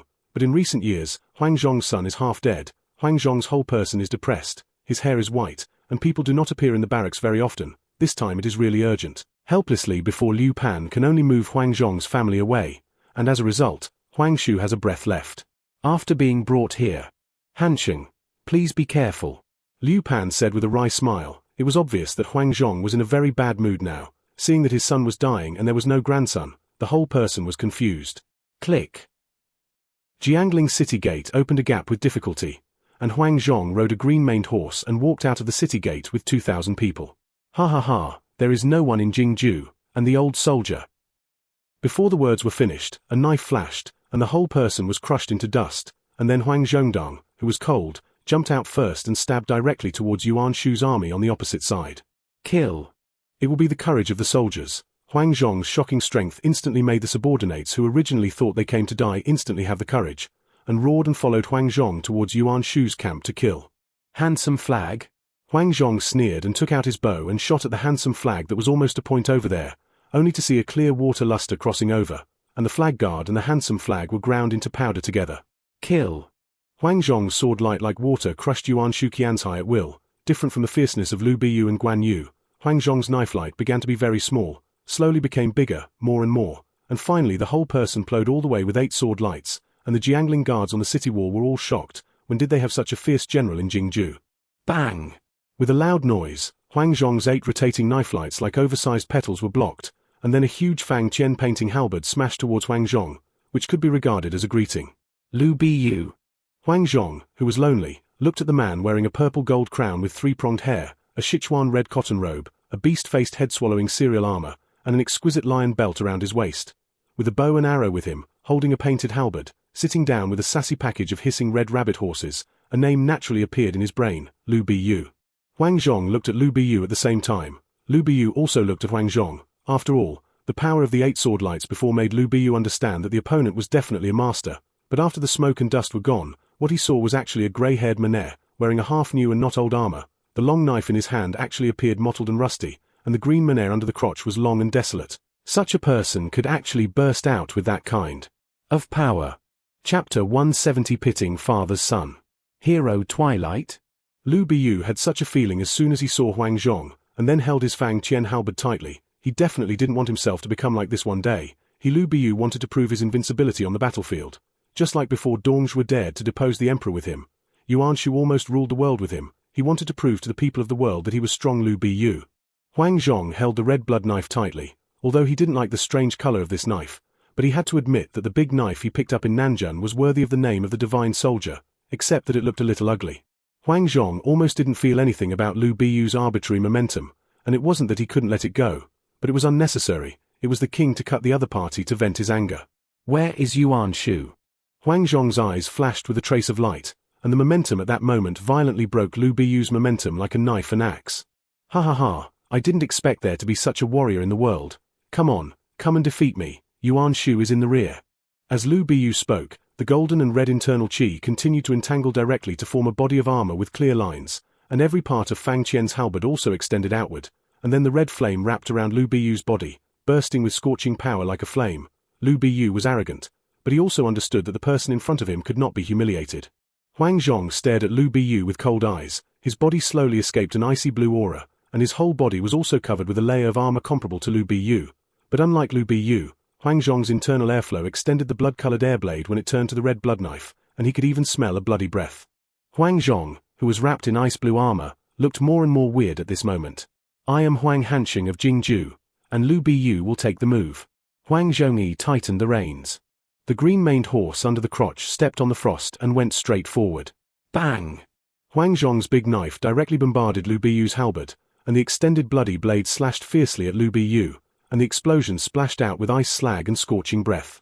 Lu Biyu's counterattack was brought aside by Huang Zhong at a strange angle, and then drew a strange trajectory and turned around again. Click! The two of them instantly knew in their hearts, Huang Zhong's strength and horses were completely inferior, and the other two were almost the same. Come again. Lu Biyu rushed up manically, and Fang Qian painted the halberd flying up and down. One blow was heavier, the scorching flames, and the brilliance of the air blades ravaged the surrounding camps. The two fought while galloping horses, fighting from the left village of the front camp to the right village, and the two sides killed heartily, and Yuan Shujun and Liu Biaojuan were stunned. The power of random splashing is wantonly destroying the surrounding environment. Huang Zhong was expressionless. Since his son Huang Shu was seriously ill, he almost didn't practice martial arts much, and threw himself on his son's body, and as a result, his son's situation was basically worse day by day, and several times he wanted to cut down Zhong Zhongjing in the same city. Now Huang Zhong feels that his strength is not as good as a few years ago, when he was in his 30s. If my son is not sick, he will practice well. Now at least the two-color internal qi should be completed, but after his son got sick, he practiced a half-hanging two-color internal qi was directly swallowed by the water attribute internal qi of the first color, and then it came with its own ice attribute. Huang Zhong himself was helpless. He really didn't want this damn ice attribute internal qi. Half of Huang Zhong's original knife technique relied on the softness and hardness of water, but now after swallowing another of his attribute internal qi, it became an ice attribute internal qi, and when he used some knife techniques, he actually had the output of restraint, his own internal chi. This also led to Liu Biyu now quite strange how this guy on the opposite side was strong and weak, caught himself off guard when he was strong, and could be suppressed by himself when he was weak. A move forced Liu Biyu back, instantly abandoned the knife and changed the bow, and an ice blue arrow left the string and reached Liu Biyu. Boom! Liu Biyu struggled to dodge the bow and arrow, but he was still cut by the wind blade carried by the arrow, and the blood dripped down drop by drop. Huang Zhong sighed. He had to find a way to solve his problem. Liu Biyu was very strong. Huang Zhong estimated that if his son was not sick back then, he had not wasted a few years of time, and now it is a bit difficult to kill this guy. As for now, Huang Zhong feels that it is a little difficult for Liu Biyu to kill himself, but it is not too difficult to defeat himself, and he pitied his father's son. Thinking of his son, Huang Zhongyo was gloomy, and just wanted to say that he would fight again in the future, but he heard Liu Biyu roar, "It's not rude to come and go." Then he took out the bow and pulled the string towards Huang Zhong, which was an arrow that opened the screen. Huang Zhong laughed. Compared to others may not be as good as you, Liu Biyu. Compared to bows and arrows, you can just cry. Huang Zhong only shot an ice blue arrow as before, but like an aurora, it turned into countless arrows after leaving his hand, and several extremely thin light filaments knocked off Liu Biyu's screen-opening arrows, and the other light filaments as thin as cow hair went straight into Liu Biyu, and before Liu Biyu prepared to defend, he quickly synthesized 7 bows and arrows, directly enveloping Liu Biyu's body. Ha! Liu Biyu fought hard to break all 6 bows and arrows, but there was still one that passed through Liu Biyu's defense, slashed Liu Biyu's waist, and directly cut Liu Biyu's beloved armor, and then a cold chill filled the air. Huang Zhong sighed secretly. Liu Biyu may have other tricks, but he understood that he had no way to recover, and his proudest mastery did not seriously injure Liu Biyu when Liu Biyu was not prepared, so when Liu Biyu was ready, it would be even more impossible to kill Liu Biyu. Liu Biyu, fight again tomorrow. Huang Zhong stared at Liu Biyu with cold eyes and said, Ji Ling's reaction was very fast. The two of them only took a quarter of an hour, and now the army was about to rise. Liu Biyu didn't say anything, just turned around. He knew that the grey-haired middle-aged man in front of him was not forced to stay. Now was not the time. Liu Biyu held the Fang Qian painting halberd in his hand. Next time he must kill this middle-aged man. Huang Zhong looked at Liu Biyu's back. Now is the best time to kill Liu Biyu, but his dignity does not allow him to put cold arrows behind his back, and then he also turns around and quickly leaves the land of right and wrong. The general is mighty. Huang Zhong had just entered the city when he heard loud cheers from the city, then sighed, casually took off his helmet and left it to Liu Pan, and after jumping off his horse, he saw Liu Biao greeting him not far away. I've seen my lord. Huang Zhongyi clasped his hands and said, I can't say much respect for Liu Biao. After all, the reason why Jingju has become like this now is the person in front of him, and Huang Zhong was not mixed with Liu Biao before. General, please get up. Liu Biao didn't care about Huang Zhong's casualness at all. After all, he clearly saw Huang Zhong and Liu Biyu fighting a match that was indistinguishable from victory or defeat, and that was the world's #1 general, so it was appropriate for him to be arrogant when he wanted to be Huang Zhong. Chapter 171 Each Resentment. After all, 70,000 troops besieged a small city garrisoned by an unknown general, and after one drum, the entire Lu County was sealed, and it was said that it would not be possible to fight back. After the division of troops, Chen Shi's forces were greatly reduced, leaving only Hua Xiong's 7,000 troops, as well as Yu Jin's 4,000 veterans, Chen Shi's own 5,000 soldiers, and Xu Yi, Wu Dun's 4,000 men, a total of 20,000 people. But fortunately, all of them were veterans. Otherwise Chen Shi would have crossed the state to attack Runan. Chen Shi really didn't have much confidence. The good thing about this time is that there is no need to bring grain and grass baggage at all. Chen Shi almost walked in a straight line all the way, and he ate directly in Yuzhou when he ran out of food. I have to say that this grain-producing land is really good, and this year's scenery is also good. Yuzhou is not short of food. Chen Shi is marching, while borrowing grain. His goal is to be pressed under the flat carriage of Runan County within a month. Chen Shi tried his best to maintain a forced march, and had extinguished several cities along the way. But fortunately, Yuan Shu's defensive forces left by Yuzhou were not sufficient, and after Liu Bei divided his troops, Zhongzun was very serious about Liu Bei, who was the monarch. Now he has fought several battles with Liu Bei in Pei County, Pei Guo, that is, the place where the old Liu family made their fortunes, but it is obvious that they have not won a battle, and on the first day Liu Bei went a sneak attack failed, and was calculated by Jioshu, and his camp was gone, and he was chased by Zhong Fei all night. Then he clung to Pei Guo and was led out by Jioshu's design to kill him for a while, almost losing his life to Zhong Fei, and then fled all the way, but was ordered by Jioshu to follow Zhong Fei and chase him. After 3 days, Zhongzun stepped into Linju with his front foot, and Zhong Fei killed in with his back foot. Now he was forced by Jioshu to be pressed in Chao County with weak troops, and he could only ask for help everywhere, thinking that it would not be long before Yuan Shu could receive an urgent report from Chao County. Chen Shi is now very glad that Yuan Shu has not moved his hometown to Yangju Zhejiang County, that is, Sichuan City when Yuan Shu became emperor in later generations, and now his hometown is still in Pingyu. If he moves to Sichuan City, Chen Shi can only scold the thief who has the heart to kill the thief and is powerless to return to heaven, because it is too far away. Although Pingyu is a bit far now, there are not too many obstacles along the way, and Chen Shi vetoed Hua Xiong's proposal to detour to Chen Guo. Directly went in a straight line, since Zhou Wan He fought loudly and trapped Zhong Zun, then now there are only Zun Zhang and Qiao Rui left in front of them. Within 10 days, Chen Shi took Hua Xiong. Yu Jin broke through the two cities in a straight line, although Qiu was basically broken by a sneak attack, and the subsequent Xie Yi was Hua Xiong who took Qiu's order talisman to lure Yuan Shu's troops out, and then Yu Jin attacked the city and took it down half an hour later. On the 15th, Chen Shi's troops pressed Ku County, but this time all his troops wore the clothes of Yuan Shu's troops, and Zhong Zun's formal transfer order document sent by Jioshu when he passed through Jianping directly killed Zun Zhang, and Ku County was down. After that, the dispatch order of the Xuanjing defense area was chaotic. Chen Shi relied on reasonable defense change documents to win Ningping and Xiong County. Finally, on the 25th, the troops came to Runan. Pingyu is in front of him, but at this time, those cleverness before are meaningless. Qiao Rui has learned from Zun Zhang about Chen Shi's usual methods. Directly blocked the city gate. 30,000 Yuzhou troops did not fight Chen Shi at all. Holding Pingyu is a great achievement. If Pingyu is lost, cut off the main road between Jingju and Yuzhou. Then, how many Qiao Rui is not enough to cut? Military division. How to fight this? Hua Xiong stared at the majestic city in front of him, and he despised Qiao Rui beyond measure. Obviously so many soldiers did not dare to go out of the city to fight, and directly became a shrunken turtle. It depends on the situation. If Yuan Shu has the intention to return to the army within 5 days, we will not toss. If within 5 days, Yuan Shu has no intention of returning to the army. Chen Shi stood under the city and looked up at the sky and sighed, then we can only take it down. As for how to take it down, siege is a technical job. Some people in ancient times directly relied on strategy to complete the siege, and some people's siege battles were purely based on crowds. It is obvious that if Chen Shi's subordinates rely on crowds, they are really looking for death. Hua Xiong was also indifferent. The huge city of Pingyu had enough soldiers and food. If the other party completely became a shrunken turtle, then there were no 100,000 people who slowly grinded for a year and a half, so don't think about breaking the city. Just like Yuan Shu is attacking Jiangling now, unless he can take Jiangling in one go, if it continues to drag on, it is very likely that Liu Biao will turn defeat into victory. Think about the same as Cao Cao's siege of Yeqing. It took more than a year to not take it, and finally relied on a water attack to barely take Yeqing. Thinking of this, Chen Shi has a big head. If Pingyu can take it, he will directly detain the Yuan family's old and young. Yuan Shu's 10** will be confused. But Yuan Shu only has one son, and the protection of him is not a joke.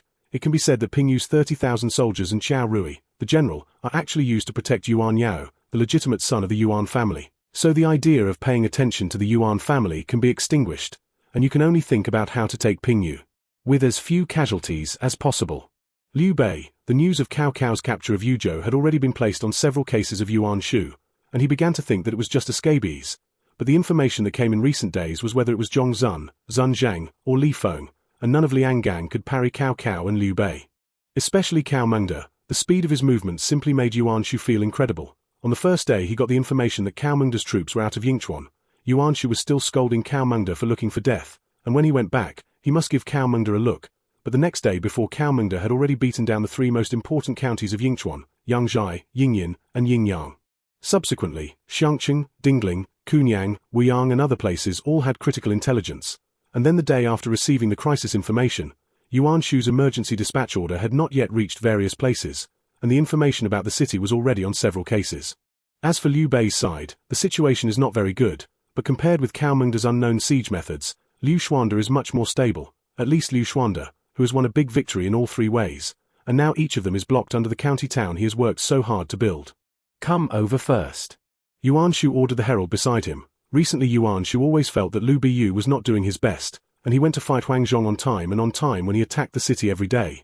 But so far he had not seen Huang Zhong or Liu Biyu injured, and the morale of the defenders of Jiangling would rise every time they finished the battle.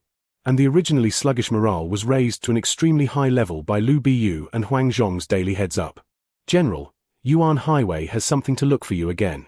Zhong Liao said with his hands clasped. Ignore him, tell the herald that I am practicing martial arts, except for telling me to kill Huang Zhong every day. He won't say anything else. I fight with all my heart every day. I came to him Yuan Highway, laid a huge territory for him, not only did not reward me, but also reprimanded me every time for not being able to kill Huang Zhong. He Yuan Highway is worthy of me, Lu Biyu said angrily.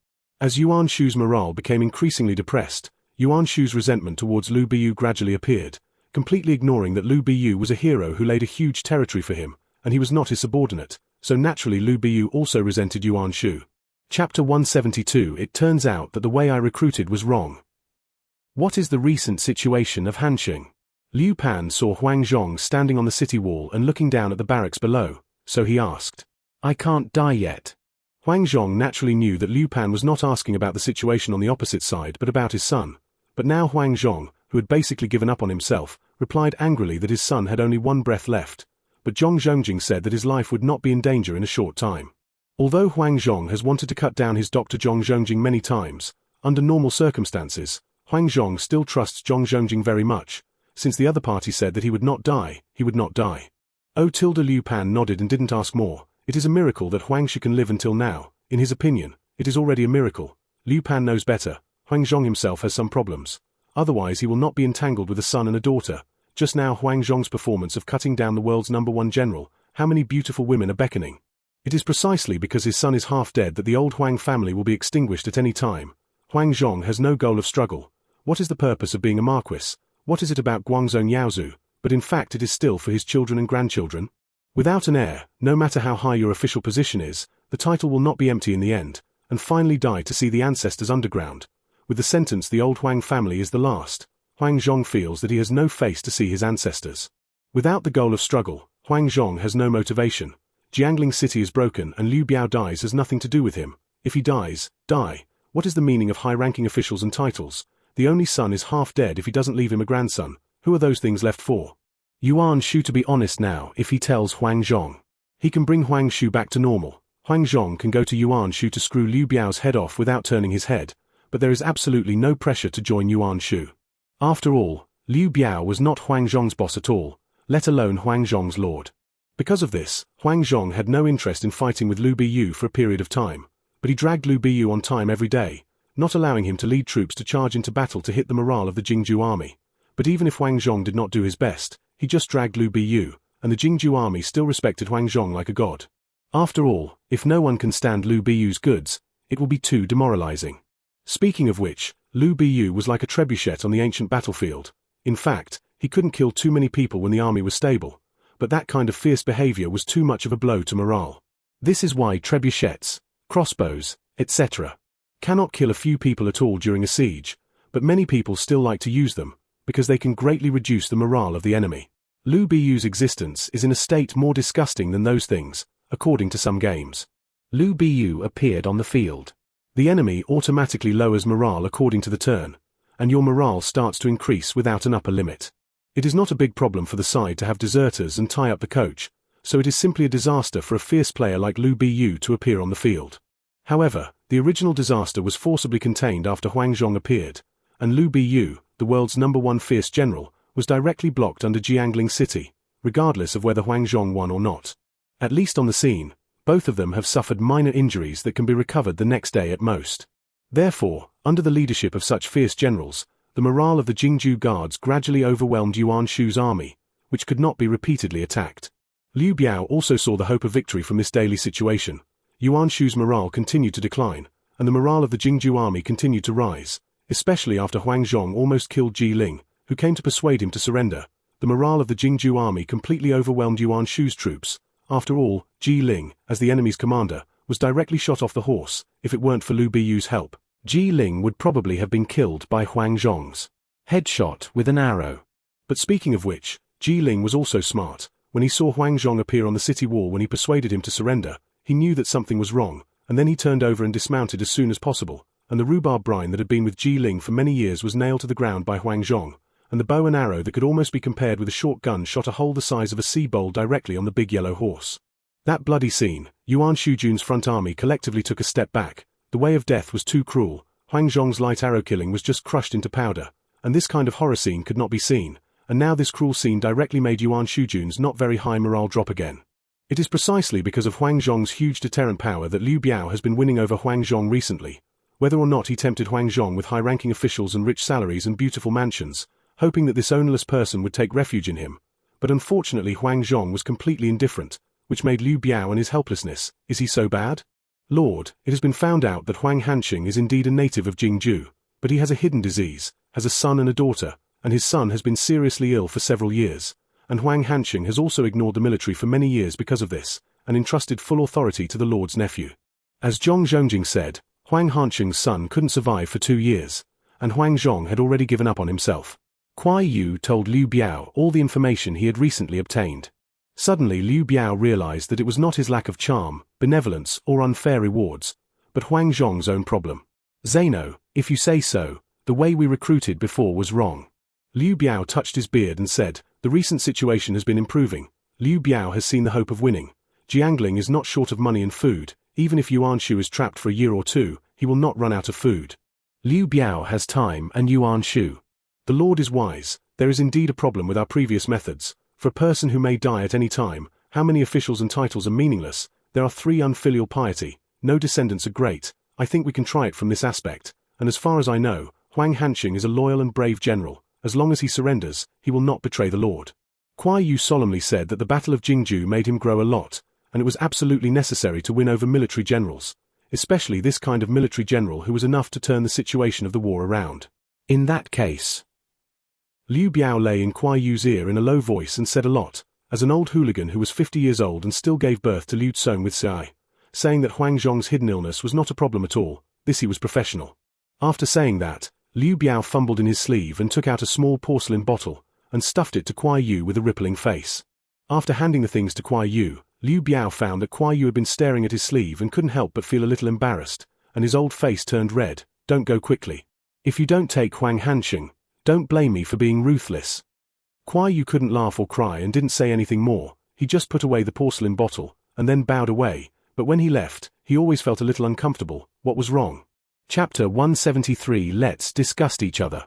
5 days passed in the blink of an eye. Chen Shi had already received a tip from Jingzhou, and sighed. Yuan Shu, this bastard, is sometimes really confident. He was beaten in the rear and couldn't hold his head, and he could continue to fight south so calmly. Just this psychological quality is not something ordinary people can have.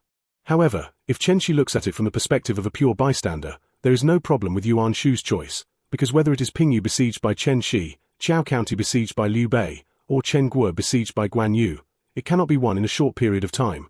But once Jiangling City is captured and returns with a great victory, Liu Xuanda's voters can all be beaten into small cakes. Of course, Chen Shi knew better that Yuan Shu's way of thinking was definitely not what he thought, purely because the temptation of Jiangling City in front of him was too great, and he selectively forgot the troubles of Liu Bei and Cao Cao. But I have to say that sometimes some animal intuition is really helpless for the destruction of the plan. Military division. What should we do now? Hua Xiong bowed and asked. Speaking of which, Hua Xiong actually only took the position of Chen Shi's guard, although basically Chen Shi had never commanded this guy. Fight. Put some pressure on them.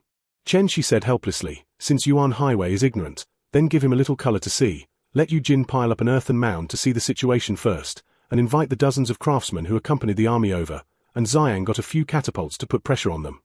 Yu Jin took Xu Yi and Wu Dun to engage in earthwork, but Chen Shi came quickly, and Xiao Rui had not yet had time to cut down all the trees in the vicinity of Pingyu and take them away, so it was too simple to pile up earthen mounds 150 meters away from Pingyu City.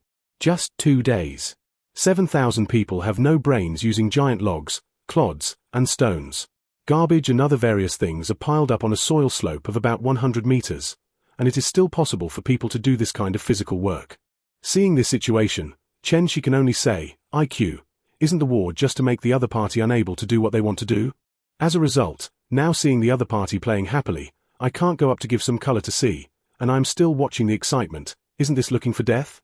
In 2 days, the dozens of craftsmen under their command made 6 catapults, but this thing was scary. If you want to use this to attack the city, and also attack the world like this city wall made of pure stones about 6 feet thick, not to mention these shoddy things, even if it is a return cannon, it is a joke. By the way, the trebuchet smashed the city wall. And smashing the city wall is rare in history. And they are all accumulated over the years, and the things needed are very long, and the trebuchets needed are basically hundreds of years old. To be precise, don't think about it before 1417 in the Middle Ages. Can this thing be used? Chen Shi looked at a wedge on the left and a block on the right, and as for the legendary wheel that could run, there was no one at all. Don't worry, we have tested this thing before and can use it. A boulder weighing 500 pounds like this can be thrown 150 meters. Wu Dun, who managed the craftsman, patted his chest with a thud.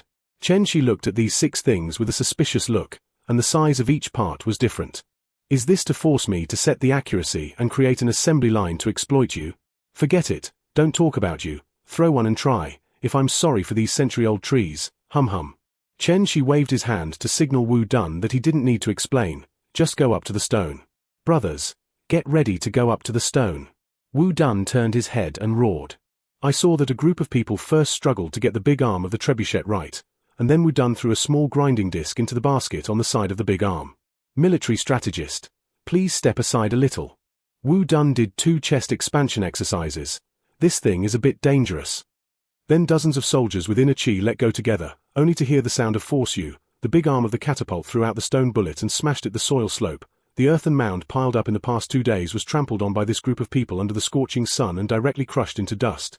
The whole big arm was smashed down. Chen Shi reacted very quickly and slapped the fan. The dust flew. And the opposite side all became terracotta warriors and horses. But at this time, everyone's attention was on the stone bomb, so they didn't care about the dust on their bodies, only to see the whole stone bomb bounce out at a very fast speed, and then cross the city wall and landed in the city, smashing the entire house, and smashing the back wall with the stones that popped out. Ahem, this is a bit of an error, come again. Wu Dun said a little embarrassedly. It was really embarrassing, it actually flew over the city wall. It seemed to be because the soil slope was a little high.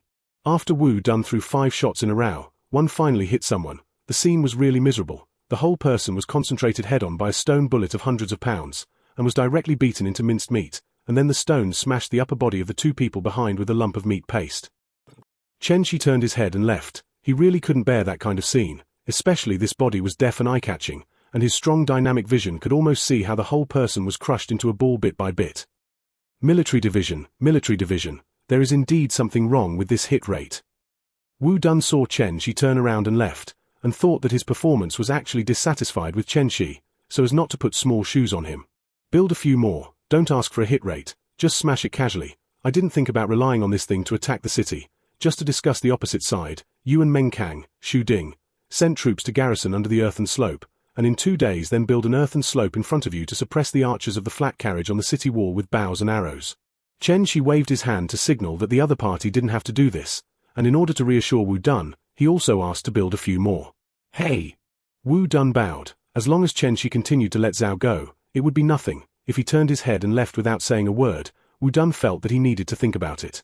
After going down the slope, Chen Shi turned around and went to Huaxiong.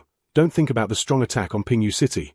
It is not enough for 20,000 people to fill in here, even if the trebuchet and the condescending archers will reduce the morale of the other party. But as long as Qiao Rui does not leave the city, you have no way at all. Zijian, how many tomb robbers did you find? After Chen Shi found Huaxiong and asked, the other methods are a little slow, and now the more reliable is to dig tunnels. After all, according to the time, there are still 3 years, and the first tunnel siege in history kicked off in Yuan Shao's offensive and defensive battle against Gongsun Zon Yijing. Now basically no one will guard against underground passages. Chen Shi estimated that there are 180 professionals now, and it will only be a month to dig a tunnel of about 100 meters and less than 200 meters. Chapter 174 Change to a Professional Master. Huaxiong belongs to a more strange role. He also did bad things when he followed Dong Zhuo, but sometimes he would do something to help the grandmother cross the road and send the children home, and after following Liu Bei, he felt that Liu Bei should be benevolent, so Chen Shi ordered him to go to the tomb robbers, but he didn't go directly. Military strategist. Digging up people's ancestral graves is too harmful to yin virtue. Why do you need to do this with the ability of military strategists?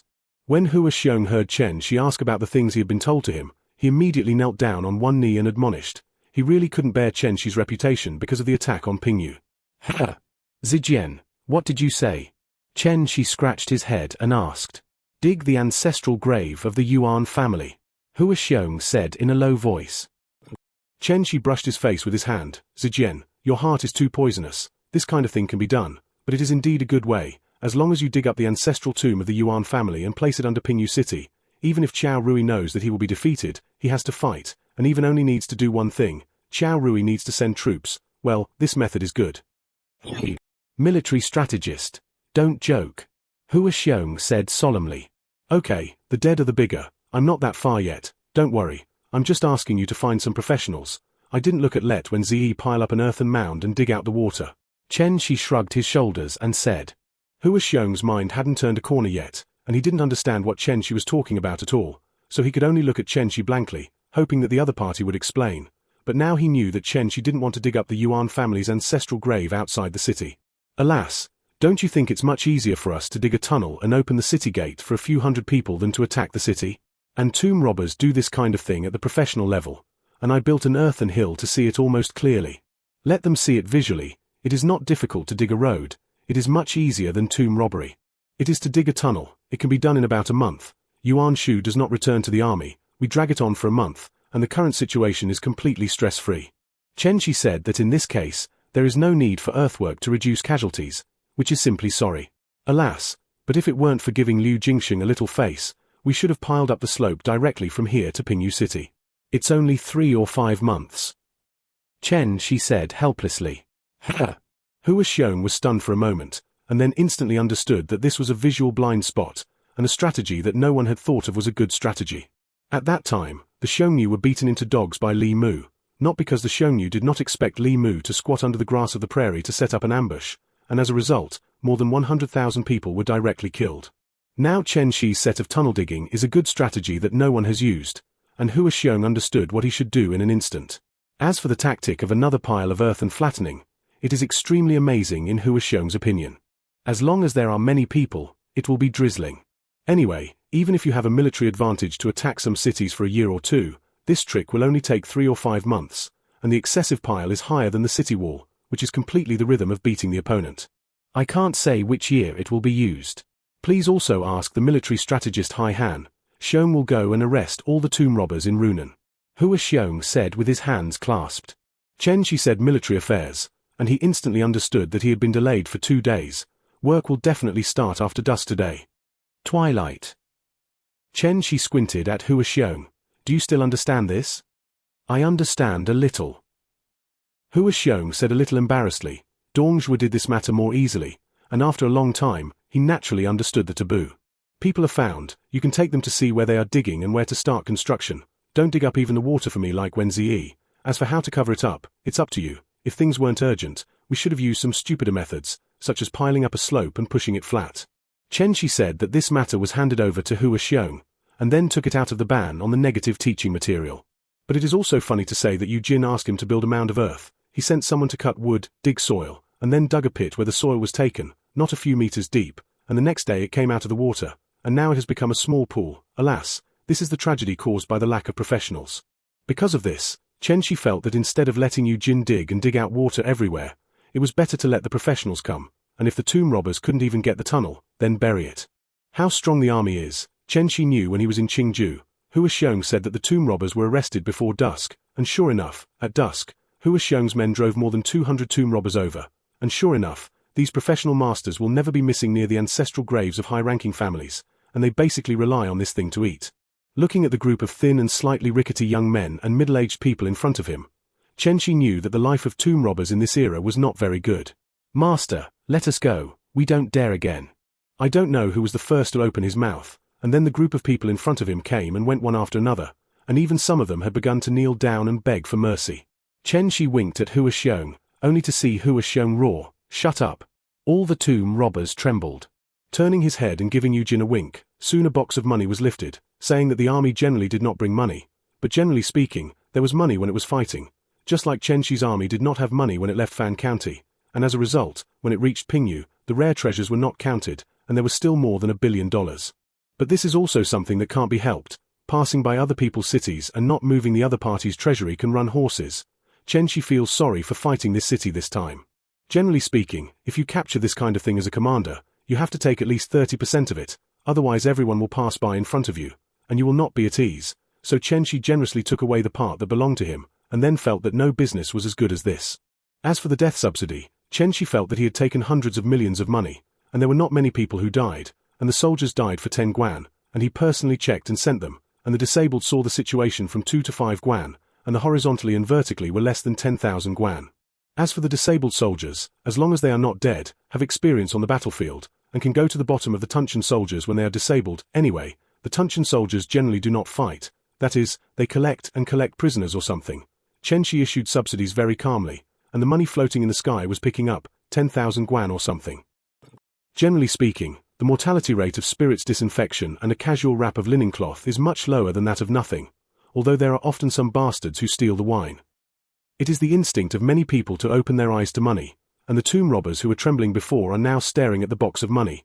After all, most tomb robbers will not be rich people. Chen Shi turned his head and looked at Yu Jin a little strangely. He remembered that he asked the other party to prepare a gold cake.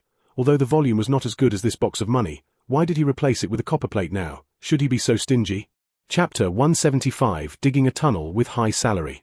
As soon as Chen Shi turned his head, Yu Jin's voice appeared in Chen Shi's ear. Military division. These people have all died. You can use gold beads, golden leaves, gold cakes, gold ingots. These people can't use them.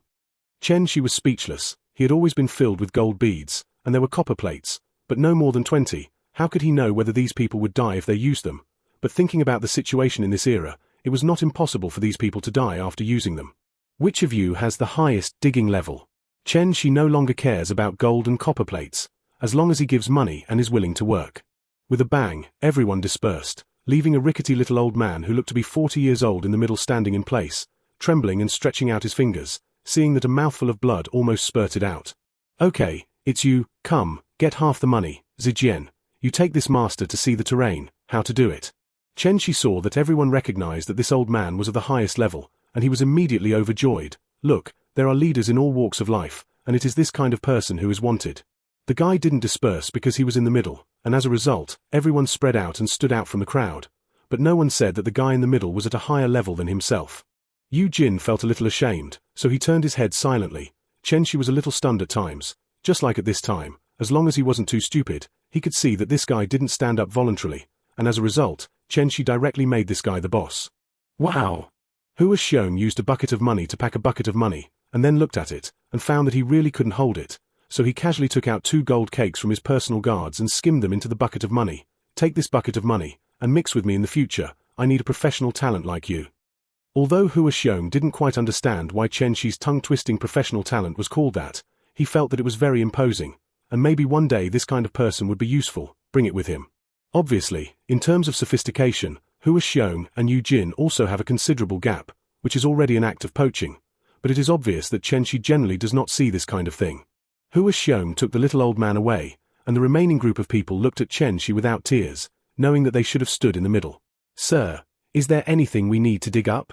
Sure enough, the forest is big, there are all kinds of crows. Look, good crows come out, until a good bird that creates opportunities appears. It's you, the guy who spoke came out. Chen Shi didn't know who said it, but someone said it, which showed that he was motivated, and had the courage to create opportunities, and needed to be promoted. After hesitating twice, the man who spoke walked out and hugged his fist at Chen Shi. Chen Shi looked up and down at this man, 27 or 8 years old, dressed in tendons, wearing a linen robe, and then looked at the guys around him. This is completely out of place. Okay, what's the situation? Forget it. Maybe they are archaeology majors, who knows? I didn't say whether this line of work was popular in ancient times. Give him half the money, and he will be the foreman. Chen Shi greeted Yu Jin. Anyway, everyone is the same, whether it's a tomb robber or an archaeologist. Even if Hua Xiong catches the wrong one, it's nothing. Chen Shi just wants a team leader. On the other side, Hua Xiong stood on the hillside with professional talents and began to ask questions. What's your name? The small cheap name cloth bag. Bude. You stand here and see where to dig a tunnel to Pingyu City safely? Hua Xiong pointed to Pingyu City and asked, and the catapult on the side threw 7 or 8 stones every once in a while, disgusting the enemy's morale, and begging to make the other party disgusted if he didn't want to kill. The little old man was stunned for a moment, and then squinted at the interior of Pingyu City. Although he was not the best among the tomb robbers, but he still had basic abilities. General, there are many places that can be dug, but the moat is more sad. This tunnel is best to dig deeper, but there are more water veins here in Runan, and it is easy to get out of the water if you dig deeper. Bude said cautiously. Not to mention that if you dig deeper, there will be water. Just look at the pond under this mound. Hua Xiong knows that the water in this place is not average. How long can you dig into the city? Hua Xiong asked. With the current soil, if construction starts all day, everyone can dig a 2-person tunnel in 20 days. Bude carefully said that this matter was very simple, and a tomb robber could do it. Be secretive, Hua Xiong warned. Hearing this, the cloth bag breathed a sigh of relief. The general didn't understand this industry at all, and the tomb robbers would have died long ago if they were not secretive and cautious. The general can rest assured that I can have someone connect the outlet to the well without damaging the structure of the well.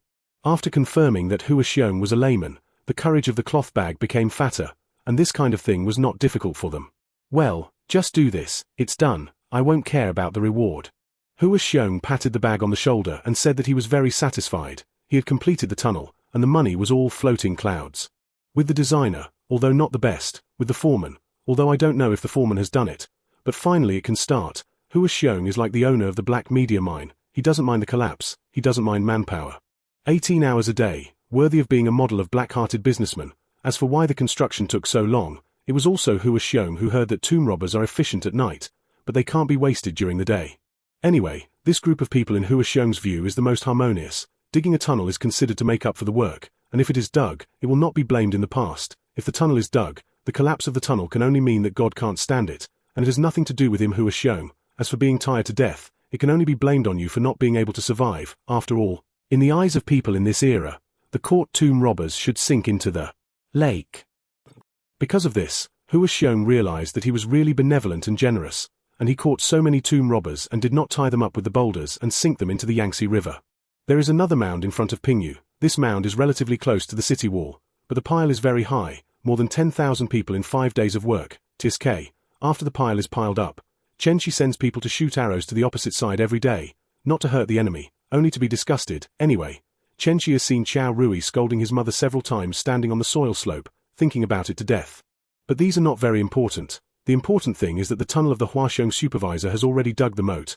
I have to say that these tomb robbers have a set, although the section of the moat that is about 20 meters long is wet, but this group of people leaned on the wooden planks, and the pillars did not let it collapse. However, Bude also said that this kind of tofu dregs project can last for a month at most, and the more water will seep down over time, and finally the entire tunnel will be flooded. Chapter 176. When morale is low, money rains down in the sky. Anyway, it will take another 7 or 8 days to dig into the well that the cloth bag said, and then send someone in to open the city gate, and then let the cavalry into the city, and hang the defenseless Qiao Rui is the king. Speaking of which, although Liu Bei's cavalry is all one person and one rider, it is also more than 10,000 in terms of quantity. Of course, it is far inferior to Gong Sun Zon's local tyrants, but the princes used to hang these central plains are absolutely pressure-free, and I don't see Cao Mengde being envious and jealous of Liu Bei's cavalry. It is true that the cavalry charge is unreliable, but you must recognize the mobility of the cavalry, especially when the cavalry disrupts the soldiers, it is simply crushed. On the other side, Guan Yu found a few loud voices to spray Chen Ji, the defender of the Chen kingdom, from a distance, and he fought with Chen Ji several times along the way, each time either defeating head-on or setting up an ambush to break up. In short, Guan Yu did not lose once in the process of going west, no matter what strategy Chen Ji used to kill him in the end, but because the road was relatively far, he barely reached the bottom of Chen Guojun city until now.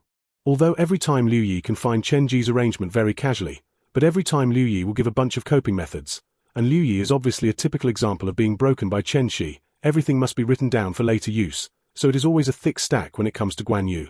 The methods are very good. If there is only one Guan Yu, there is no choice, but now there are many. Guan Yu, as a lover of perfect images, needs to choose the best one among them.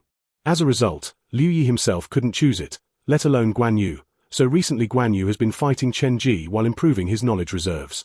As Guan Yu, who reads the spring and autumn period at night, has recently begun to study Han history, but Guan Yu's habit is not to read and practice martial arts during the day, and to stay up late to read books at night. Xiang, how about we continue to attack the city? Guan Yu, who had finished playing with a big knife in the morning, looked at Liu Yi with 2 dark circles under his eyes and asked. In other words, Guan Yu does have some contempt for scholars, but fortunately, he is a celebrity like Liu Yang, but Guan Yu will not despise Liu Yang recently. After all, a good person who brushes Guan Yu's reputation, Guan Yu, who is not very good at talking, will also nod when he sees Liu Yang. As for Liu Yi's capable role, he is like Xu Shu in history. Directly impressed Guan Yu, so I still admire this kind of literati Guan Yu. Let's change something to shoot today. Anyway, we didn't think about taking down the city. Our goal is to force Yuan Shu to return to help. If the county seat is defeated, I think that after more than a month, the morale of Yuan Shu's army under Jiangling City has also become sluggish. Liu Yi said that there was no need to attack the city at all, they were just here to make trouble. What to vote for today? Guan Yu asked with a cold face. He had already seen Liu Yi's boredom. Since he had a trebuchet, Liu Yi had thrown a normal stone on the first day, and since then he has been completely torturing the opposite side every day. I had people catch a lot of earthen bees and wasps in the mountains. There are about 100 gourd bee nests now. These bees are about 2 inches big, and it would probably be very interesting to throw them over. Liu Yi touched his beard and said, recently, tung oil has been collected a little less, otherwise throw fireballs to disgust the other party. When he said this, Liu Yi was obviously a little disappointed. Come on, prepare to project what Liu Juncha requested. Guan Yu ordered the herald. After more than a dozen hornets' nests were thrown over, there was chaos on the city wall, and Guan Yu was a little chilled when he heard the buzzing sound, while Liu Yi on the side was still very excited to watch the situation on the city wall. It seems that Chen Ji's men are unpopular, and there will be deserters with low morale. Liu Yi touched his mustache and said. Guan Yu didn't speak, continued to listen, but the belly slander was repeated. No one could be so full of morale. First the catapult, the next day was thick smoke, the third day was in some unknown stench smoke, and now it was a hornet's nest, being so vicious, it would be strange if the morale could be high. God knows what Liu Yi added to it. The wind was not well controlled, and the wind was not controlled well, and as a result, it rolled over and almost made Guan Yu vomit breakfast. Originally, there should be no pressure on such a good opportunity to attack the city, but Guan Yu tied a cloth wrapped in water and rushed into the smoke to prepare for the siege with his men, but before he could rush, his men began to vomit, which shows how disgusting Liu Yi's poisonous smoke was. Until now, Liu Yi is still pointing out the kind of smoke that I don't know what it is. In short, he wants to disgust the guards of Chen Guo. Liu Yi naturally didn't know Guan Yu's slander, and he was now in a situation where his brain was infinitely open. Yun Chang, look at the appearance of Yuan Shujun running and fleeing on the city wall. Don't you really want to defend the city? It seems that if you fill the fire again, there will be no problem. Liu Yi touched his beard with excitement, and just opened his mind. He thought of a strategy that was very suitable for the enemy army on the opposite side. Trebuchet, change things to throw. Liu Yi ordered loudly. Guan Yu didn't speak, he had already handed over the trebuchet to Liu Yi. God knows what this guy wants to throw. Go to the baggage team to carry more than a dozen boxes of money, and then carry some gold cakes, gold beads or something. Liu Yi ordered at Sun Kang. Soon dozens of boxes of money were carried over, and it was obvious that the money was not only Liu Yi's, but also some of Guan Yu's, but Guan Yu was very interested in studying what Liu Yi wanted to do. Yun Chang, wait a while to see chaos on the city wall. Lead your elite school swordsmen to take the city with all your might. This may be the best time. Liu Yi turned his head to Guan Yu and said, Okay. Guan Yu was stunned for a moment, but when he saw Liu Yi's magic, he instantly ordered his personal guards to prepare. Boxes of money poured into the catapult basket, and then threw it fiercely at the city wall of Chen Guo, which had finally returned to normal, and instantly there was a rain of money in the sky, and the next moment the entire city gate tower was in chaos, and all the soldiers began to pick up the money desperately. What is the purpose of being a soldier in this era? Isn't it just for a bite to eat? In order to be able to carry a few copper plates, these big-headed soldiers are not personal guards, and they don't pick up money and rain in the sky, and they have brain problems. Snap! A gold cake fell to the ground, and the troops, who had become chaotic because of the robbery of money, now directly touched their waists with blood-red eyes, and Yuan Shu, who did not agree with this unit, directly scuffled because of the low morale of Liu Yi's torture. Chapter 177. Half a bucket of water is sometimes not as good as an empty bottle. Charge! Guan Yu roared, rushed up with his school swordsmen, and then the city gate was opened in less than a quarter of an hour, and then more than 10,000 troops rushed straight in and rushed straight to the place where the county governor lived. Liu Yi broke out in a cold sweat the moment he watched the city gate open, and he understood why Chen Shi had to make a fuss about the ideological education of the soldiers every day, without asking for orders and prohibitions, at least not chaotic when necessary.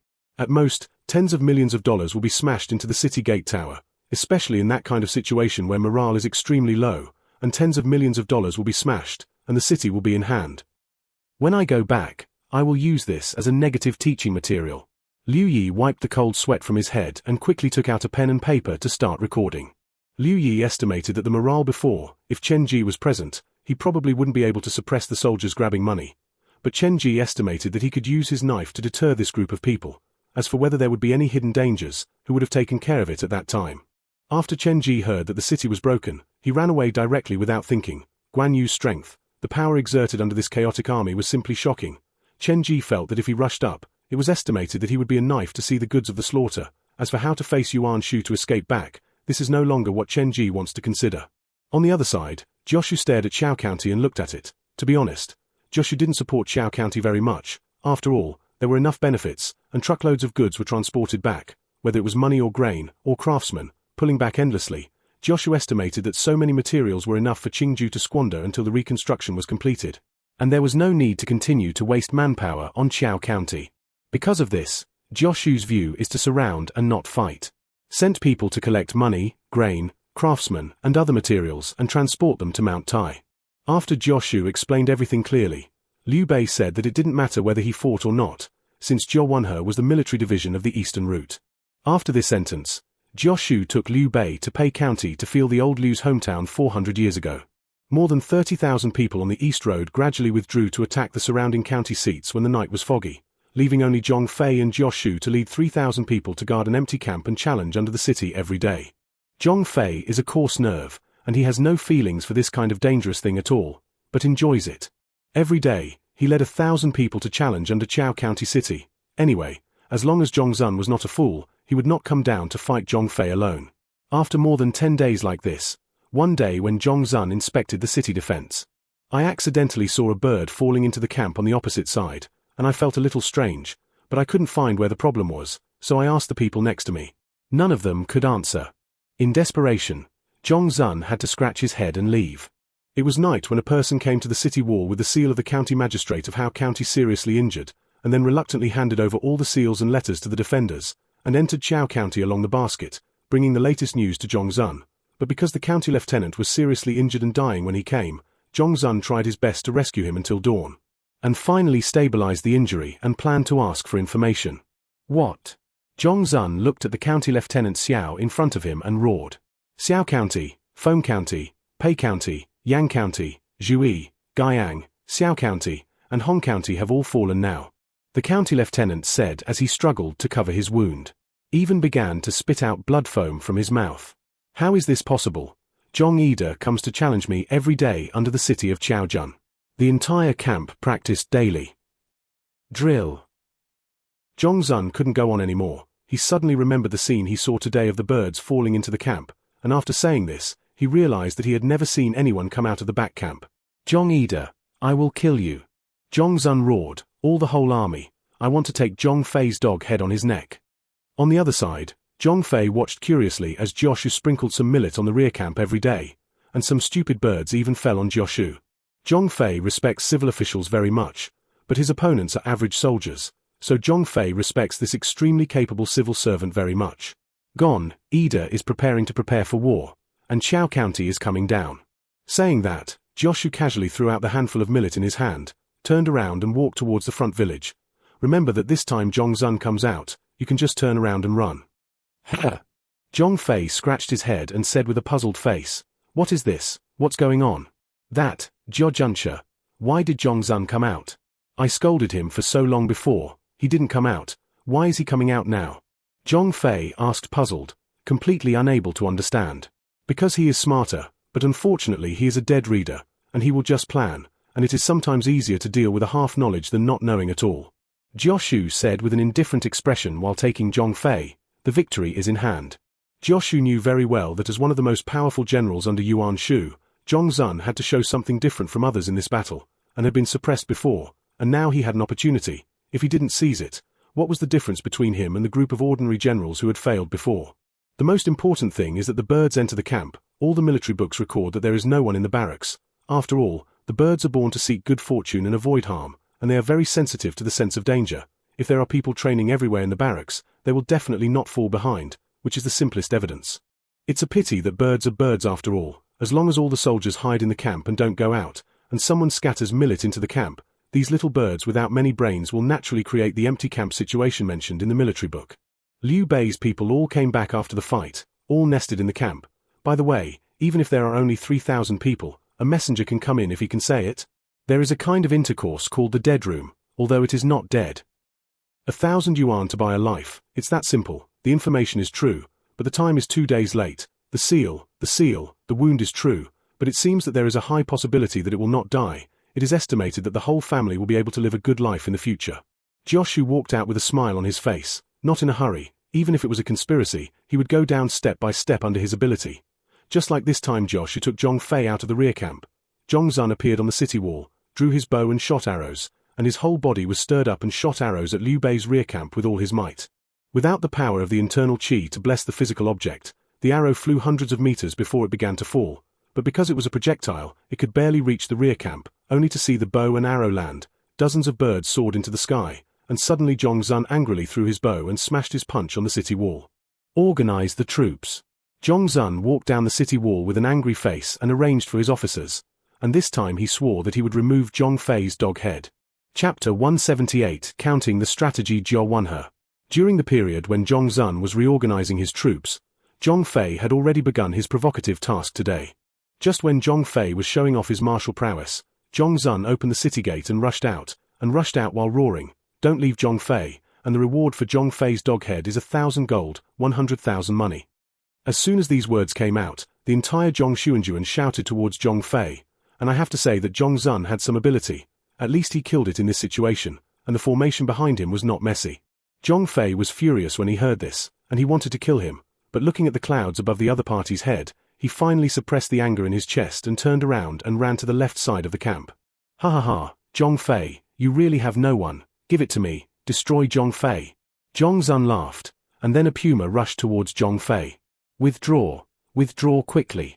Zhong Fei's painful cry spread throughout the battlefield, and then he quickly fled towards the left side of the camp with more than 1,000 of his men. "Chase!" Zhong-Zun was overjoyed, and the puma chased after Zhong Fei. "Order Li Feng to destroy the camp outside the city for me, and I will go hunt down Zhong Fei," Zhong-Zun said to the herald beside him. Jioshu sat in the main seat in the large tent of the Chinese army, ordering his subordinate Sun Guan and Zhao Yun, who had just completed Xie Zhong's arrival on the battlefield, led his troops to prepare for an assault on Chao County. As for the ambush, it was not necessary at all. Zhong Fei's safety would not be a problem within an hour, but Chao County, which was not guarded within an hour, would definitely fall. "Zhongtai, you lead 3,000 cavalry, and when the enemy opens the city gate again to send troops to attack the camp, don't care about the horses." Jioshu issued a military order to Sun Guan. "Hey!" Sun Guan clenched his fists and bowed. "Zilong, you are hiding in the camp. I will definitely burn some of the front camp. You lead your troops to hide in the back camp, and when Zhong-Zun comes back to attack the city, you will lead your troops to attack his rear." If nothing else, Zhong-Zun did not have time to send scouts to investigate whether there was a problem with the camp, and the other was because the front camp was on fire, which would give him an illusion. Jioshu handed over another task to Zhao Yun.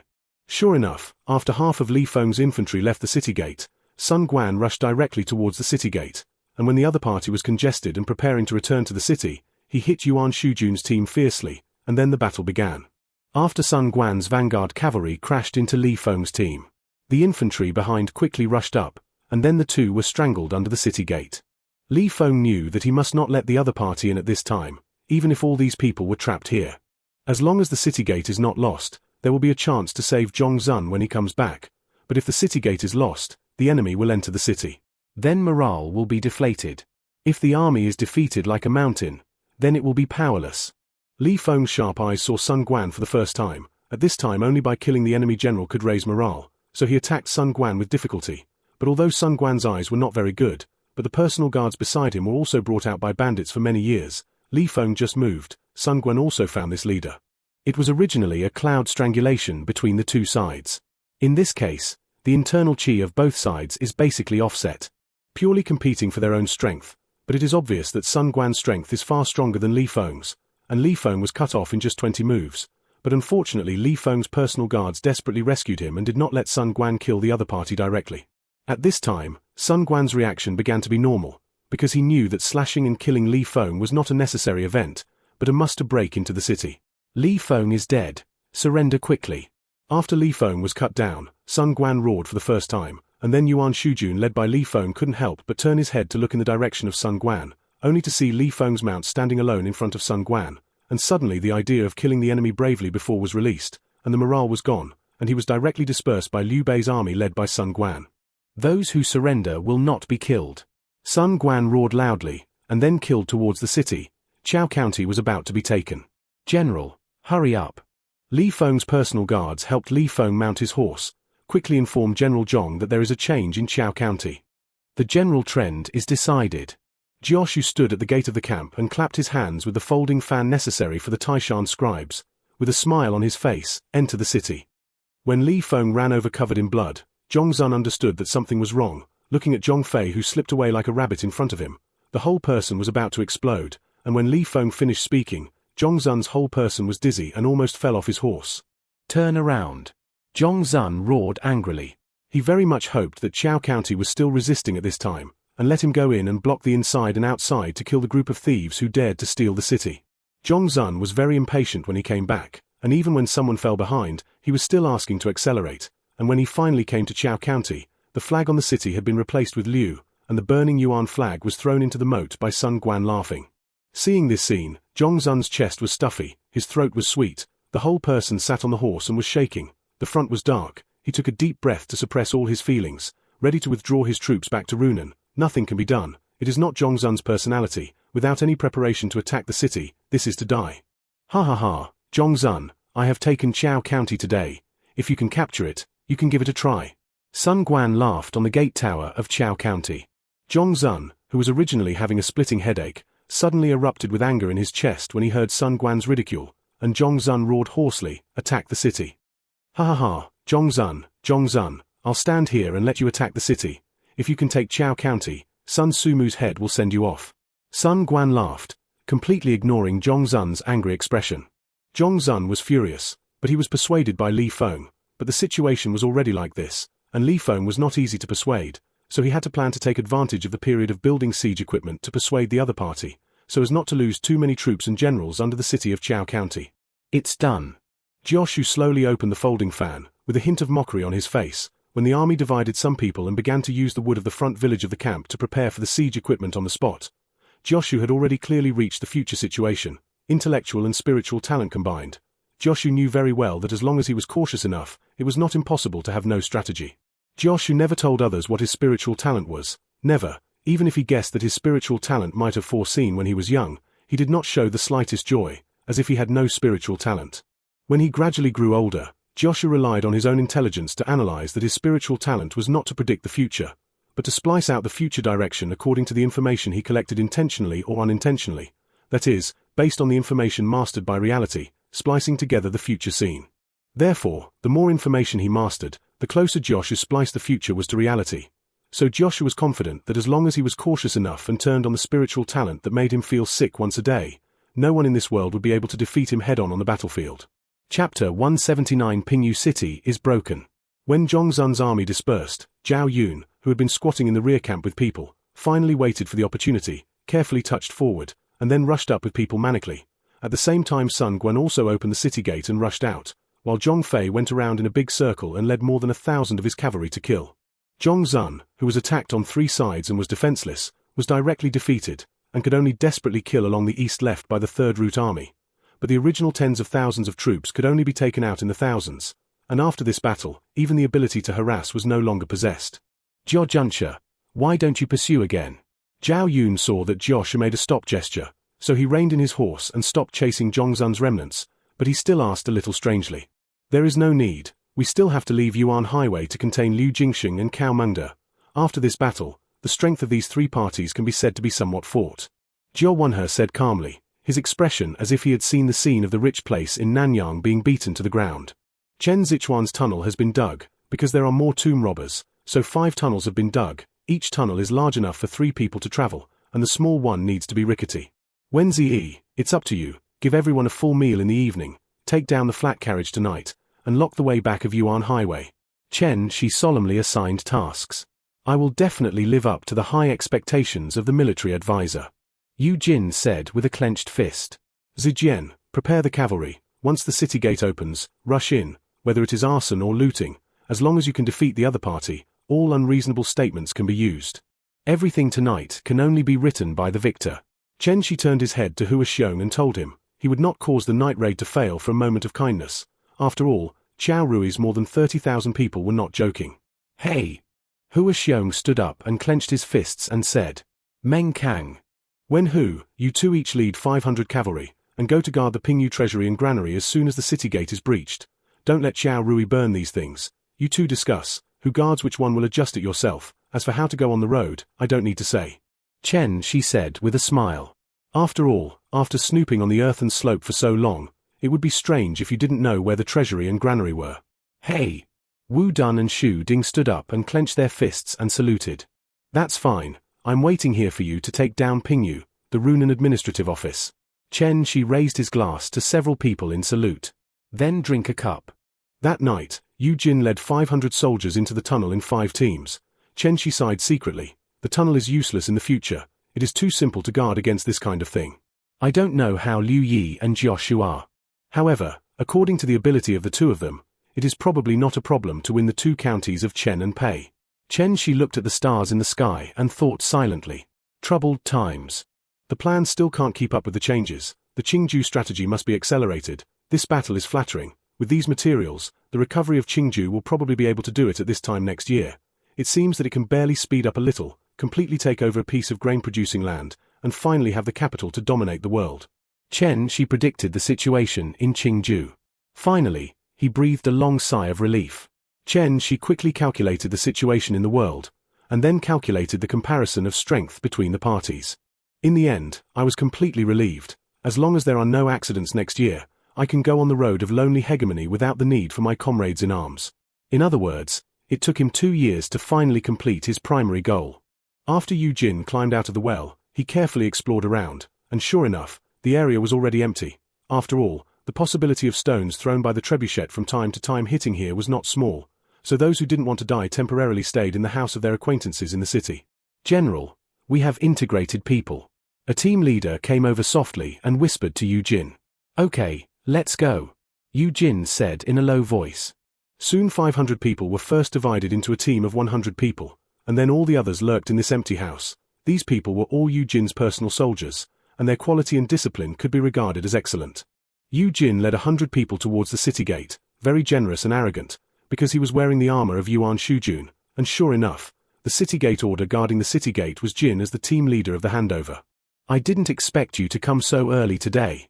The city gate order did not suspect that there was a problem with Yu Jin at all. Change defense, Yu Jinkao said in a somewhat eccentric Runan voice. This accent. The city gate order frowned, and when he was about to ask where Yu Jin was from, Yu Jin's personal guards, who had originally blocked the city gate hole in an arc because of the city gate order's inquiry, immediately took out their knives and rushed towards the target he knew to target. Poof. In just a few seconds, a few sounds of knives and axes piercing the flesh one after another, and a few screams in the whole of the city gate alarmed the guards on the city gate tower. But it was obviously too late at this time. Yu Jin took his men and slashed fiercely on the city gate latch, and then led his men to push open the Pingyu city gate with all their might. Ha ha ha, kill.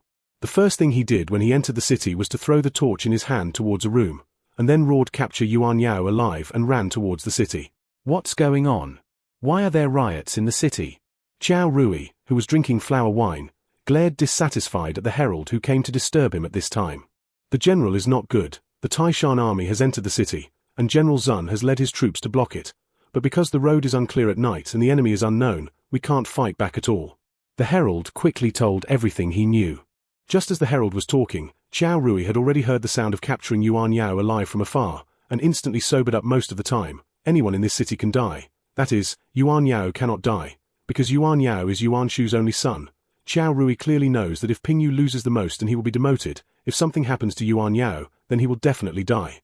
Quickly inform Zun Zheng to organize troops to protect the Lord's family, but seeing that things can't be done, quickly take the Lord's family away, and I will go to block the enemy for the Lord. Qiao Rui said impassionedly, and after saying that, he took his sword and went outside. You go set fire everywhere and disrupt the order, and the others come with me. Hua Xiong cut down a guy who was blocking the way with a knife, and immediately ordered a few people to set fire, and the defeat of the troops that were about to take shape was left to him to deal with.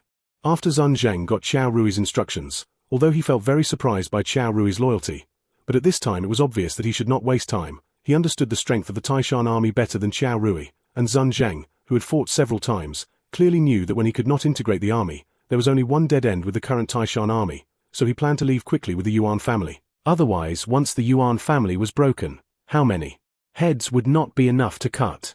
Chapter 180. Sitting on the mountain and watching the tiger fight. Qiao Rui did go to stop the Taishan army rushing in, but unlike Zun Zhengxiang, the first time Qiao Rui went out was to order people to prepare tung oil to pour on the north-south main street of Pingyu. Since the city could not be defended at this time, then Qiao Rui would not go desperately, but the enemy was still needed. Hua Xiong. D.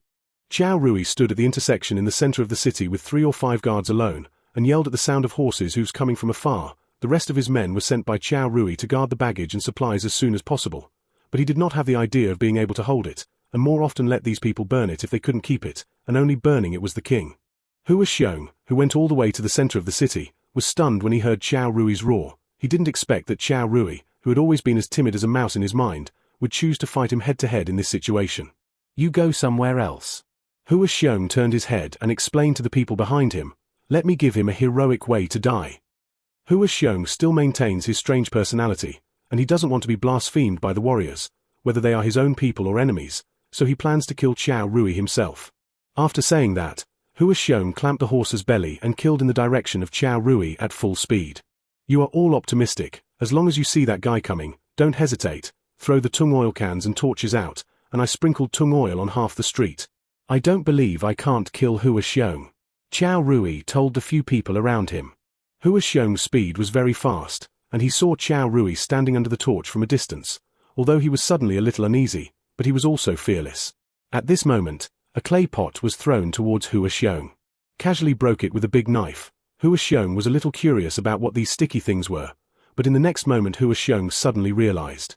Directly burst his inner energy with all his might. Throw the torch. Qiao Rui roared. As soon as the words fell, all 5 torches fell to the ground, and the next moment the tung oil that was sprinkled everywhere and didn't know what was mixed in suddenly burst into flames, frantically igniting half of the street, and even Hua Xiong, who was splashed with a can of tung oil, almost caught fire. You are looking for death. Hua Xiong angrily threw out the tung oil that was stained on his body, but inadvertently the clothes on his body were also on fire. Open it for me. Hua Xiong struggled to hit Qiao Rui's direction with all his might, and then turned over and stomped his foot fiercely, jumping directly into the air more than 10 meters high. Looking at the embarrassed Qiao Rui in front of him, Hua Xiong was furious. Qiao Rui's approach seriously tarnished his warrior heart. Hua Xiong, who was burning with flames all over his body, exploded with anger and tried his best to block the flames on his clothes from burning. Qiao Rui is dead. Hua Xiong was higher in the sky, and he didn't take off his burning clothes at all, but mobilized all his strength. Slashed fiercely at Qiao Rui, who saw him leap and panic. Rumble. Hua Xiong vented all his anger with a blow. Slashed fiercely at Qiao Rui, the huge light blade was a full 100 meters, slashing Qiao Rui at the same time, but also severely hitting Yuan Shujun's morale. After killing Qiao Rui with a knife, Hua Xiong fell into the fire again. As for the yellow horse under his crotch, he didn't know where he ran after he fell off his horse, and casually tore off the armor on his body. Hua Xiong only wore a single pants and carried a knife directly from the fire.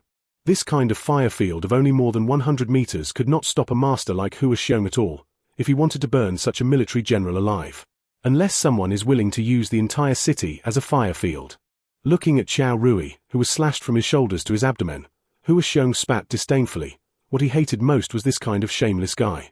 After stepping into the Yuan mansion, Hua Xiong found that there was no one inside, and when he came back to look at Qiao Rui's body, Hua Xiong's expression was obviously a little complicated.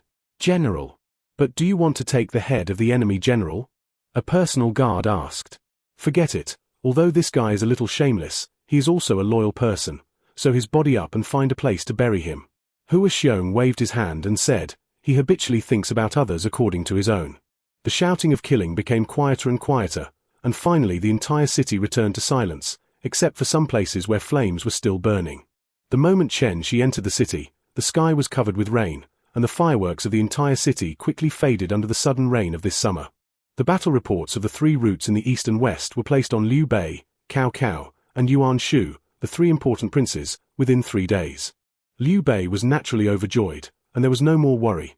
Cao Cao looked at Chen Kun with a complicated face and sighed, and Yuan Shu directly overturned several cases when he saw this information. Withdraw. Yuan Shu was furious. Lord, please calm down. Although we are a little tired from attacking the city day and night, but the defenders of Jiangling are not as good as me, and now if we don't defeat Liu Jingxing, all the territory we have obtained before will be given away, and even our hometown will be lost. Yang Hong, as Yuan Shu's first strategist, stood up and comforted that the current situation is already difficult to ride. Yuan Shu's expression flickered. He was not a stupid person. As soon as Yang Hong mentioned it, he instantly understood that the current situation could not help him make any other choice. Fight. Take down Jiangling. I want to see Liu Biao's head within 10 days. Yuan Shu shouted like crazy. He had no way to retreat. Cao Mengde locked Jingchuan, Chen Zichuan locked Runan, Guan Yunchang sealed Chen Guo, his entire army was pressed in Jingju. Once he retreated, morale declined. Liu Biao's army might push the entire Jingbei as easily as he did when he hit Liu Biao. As for Jingnan, once Jingbei is taken, the entire Jingnan will surrender to the winner. Yuan Shu directly did not tell anyone about Yuzhou, but ordered to take Jiangling City within 10 days. Even if he took a pile of people, he would pile up Jiangling City. Chen Shi and Liu Yi actually still have some ability to continue fighting, but they both stopped like Cao Cao, who could no longer move forward, and they all knew that it was not worth the loss to fight again. Although Nanyang is good, Liu Xuanda can't even annex Yuzhou, not to mention this enclave, and even all the strategists in Lu County, a tasteless place, think that they should be thrown to Cao Cao or Yuan Shu. Let them eat dogs. This time they have gained too many benefits. If Liu Biao can't hold Jiangling in this case, then Chen Shi will have nothing to say, go back to Qingju to develop, and let Cao Mengde and Yuan Shu bite the dog. After all, after honing the soldiers in Yuzhou, and also grabbing a piece of grain-producing land with a large number of civil and military generals, it is definitely not a problem for Cao Mengde to hold Yuan Shu for a year. As for Qingju and Taishan, unfortunately, it does not border Yuzhou, so if you want to fight, you can only fight Cao Mengde first. Even if Yuan Shu opened the Golden Finger to defeat Cao Cao, more than a year later, Liu Bei, who had stabilized Qingju at that time, did not mind using Zhuzhou and Lu as a battlefield at all. Even if he fought sparsely, he would not feel distressed, and at that time, even if Yuan Shu opened the Golden Finger, the old man standing next to him would be crushed to death.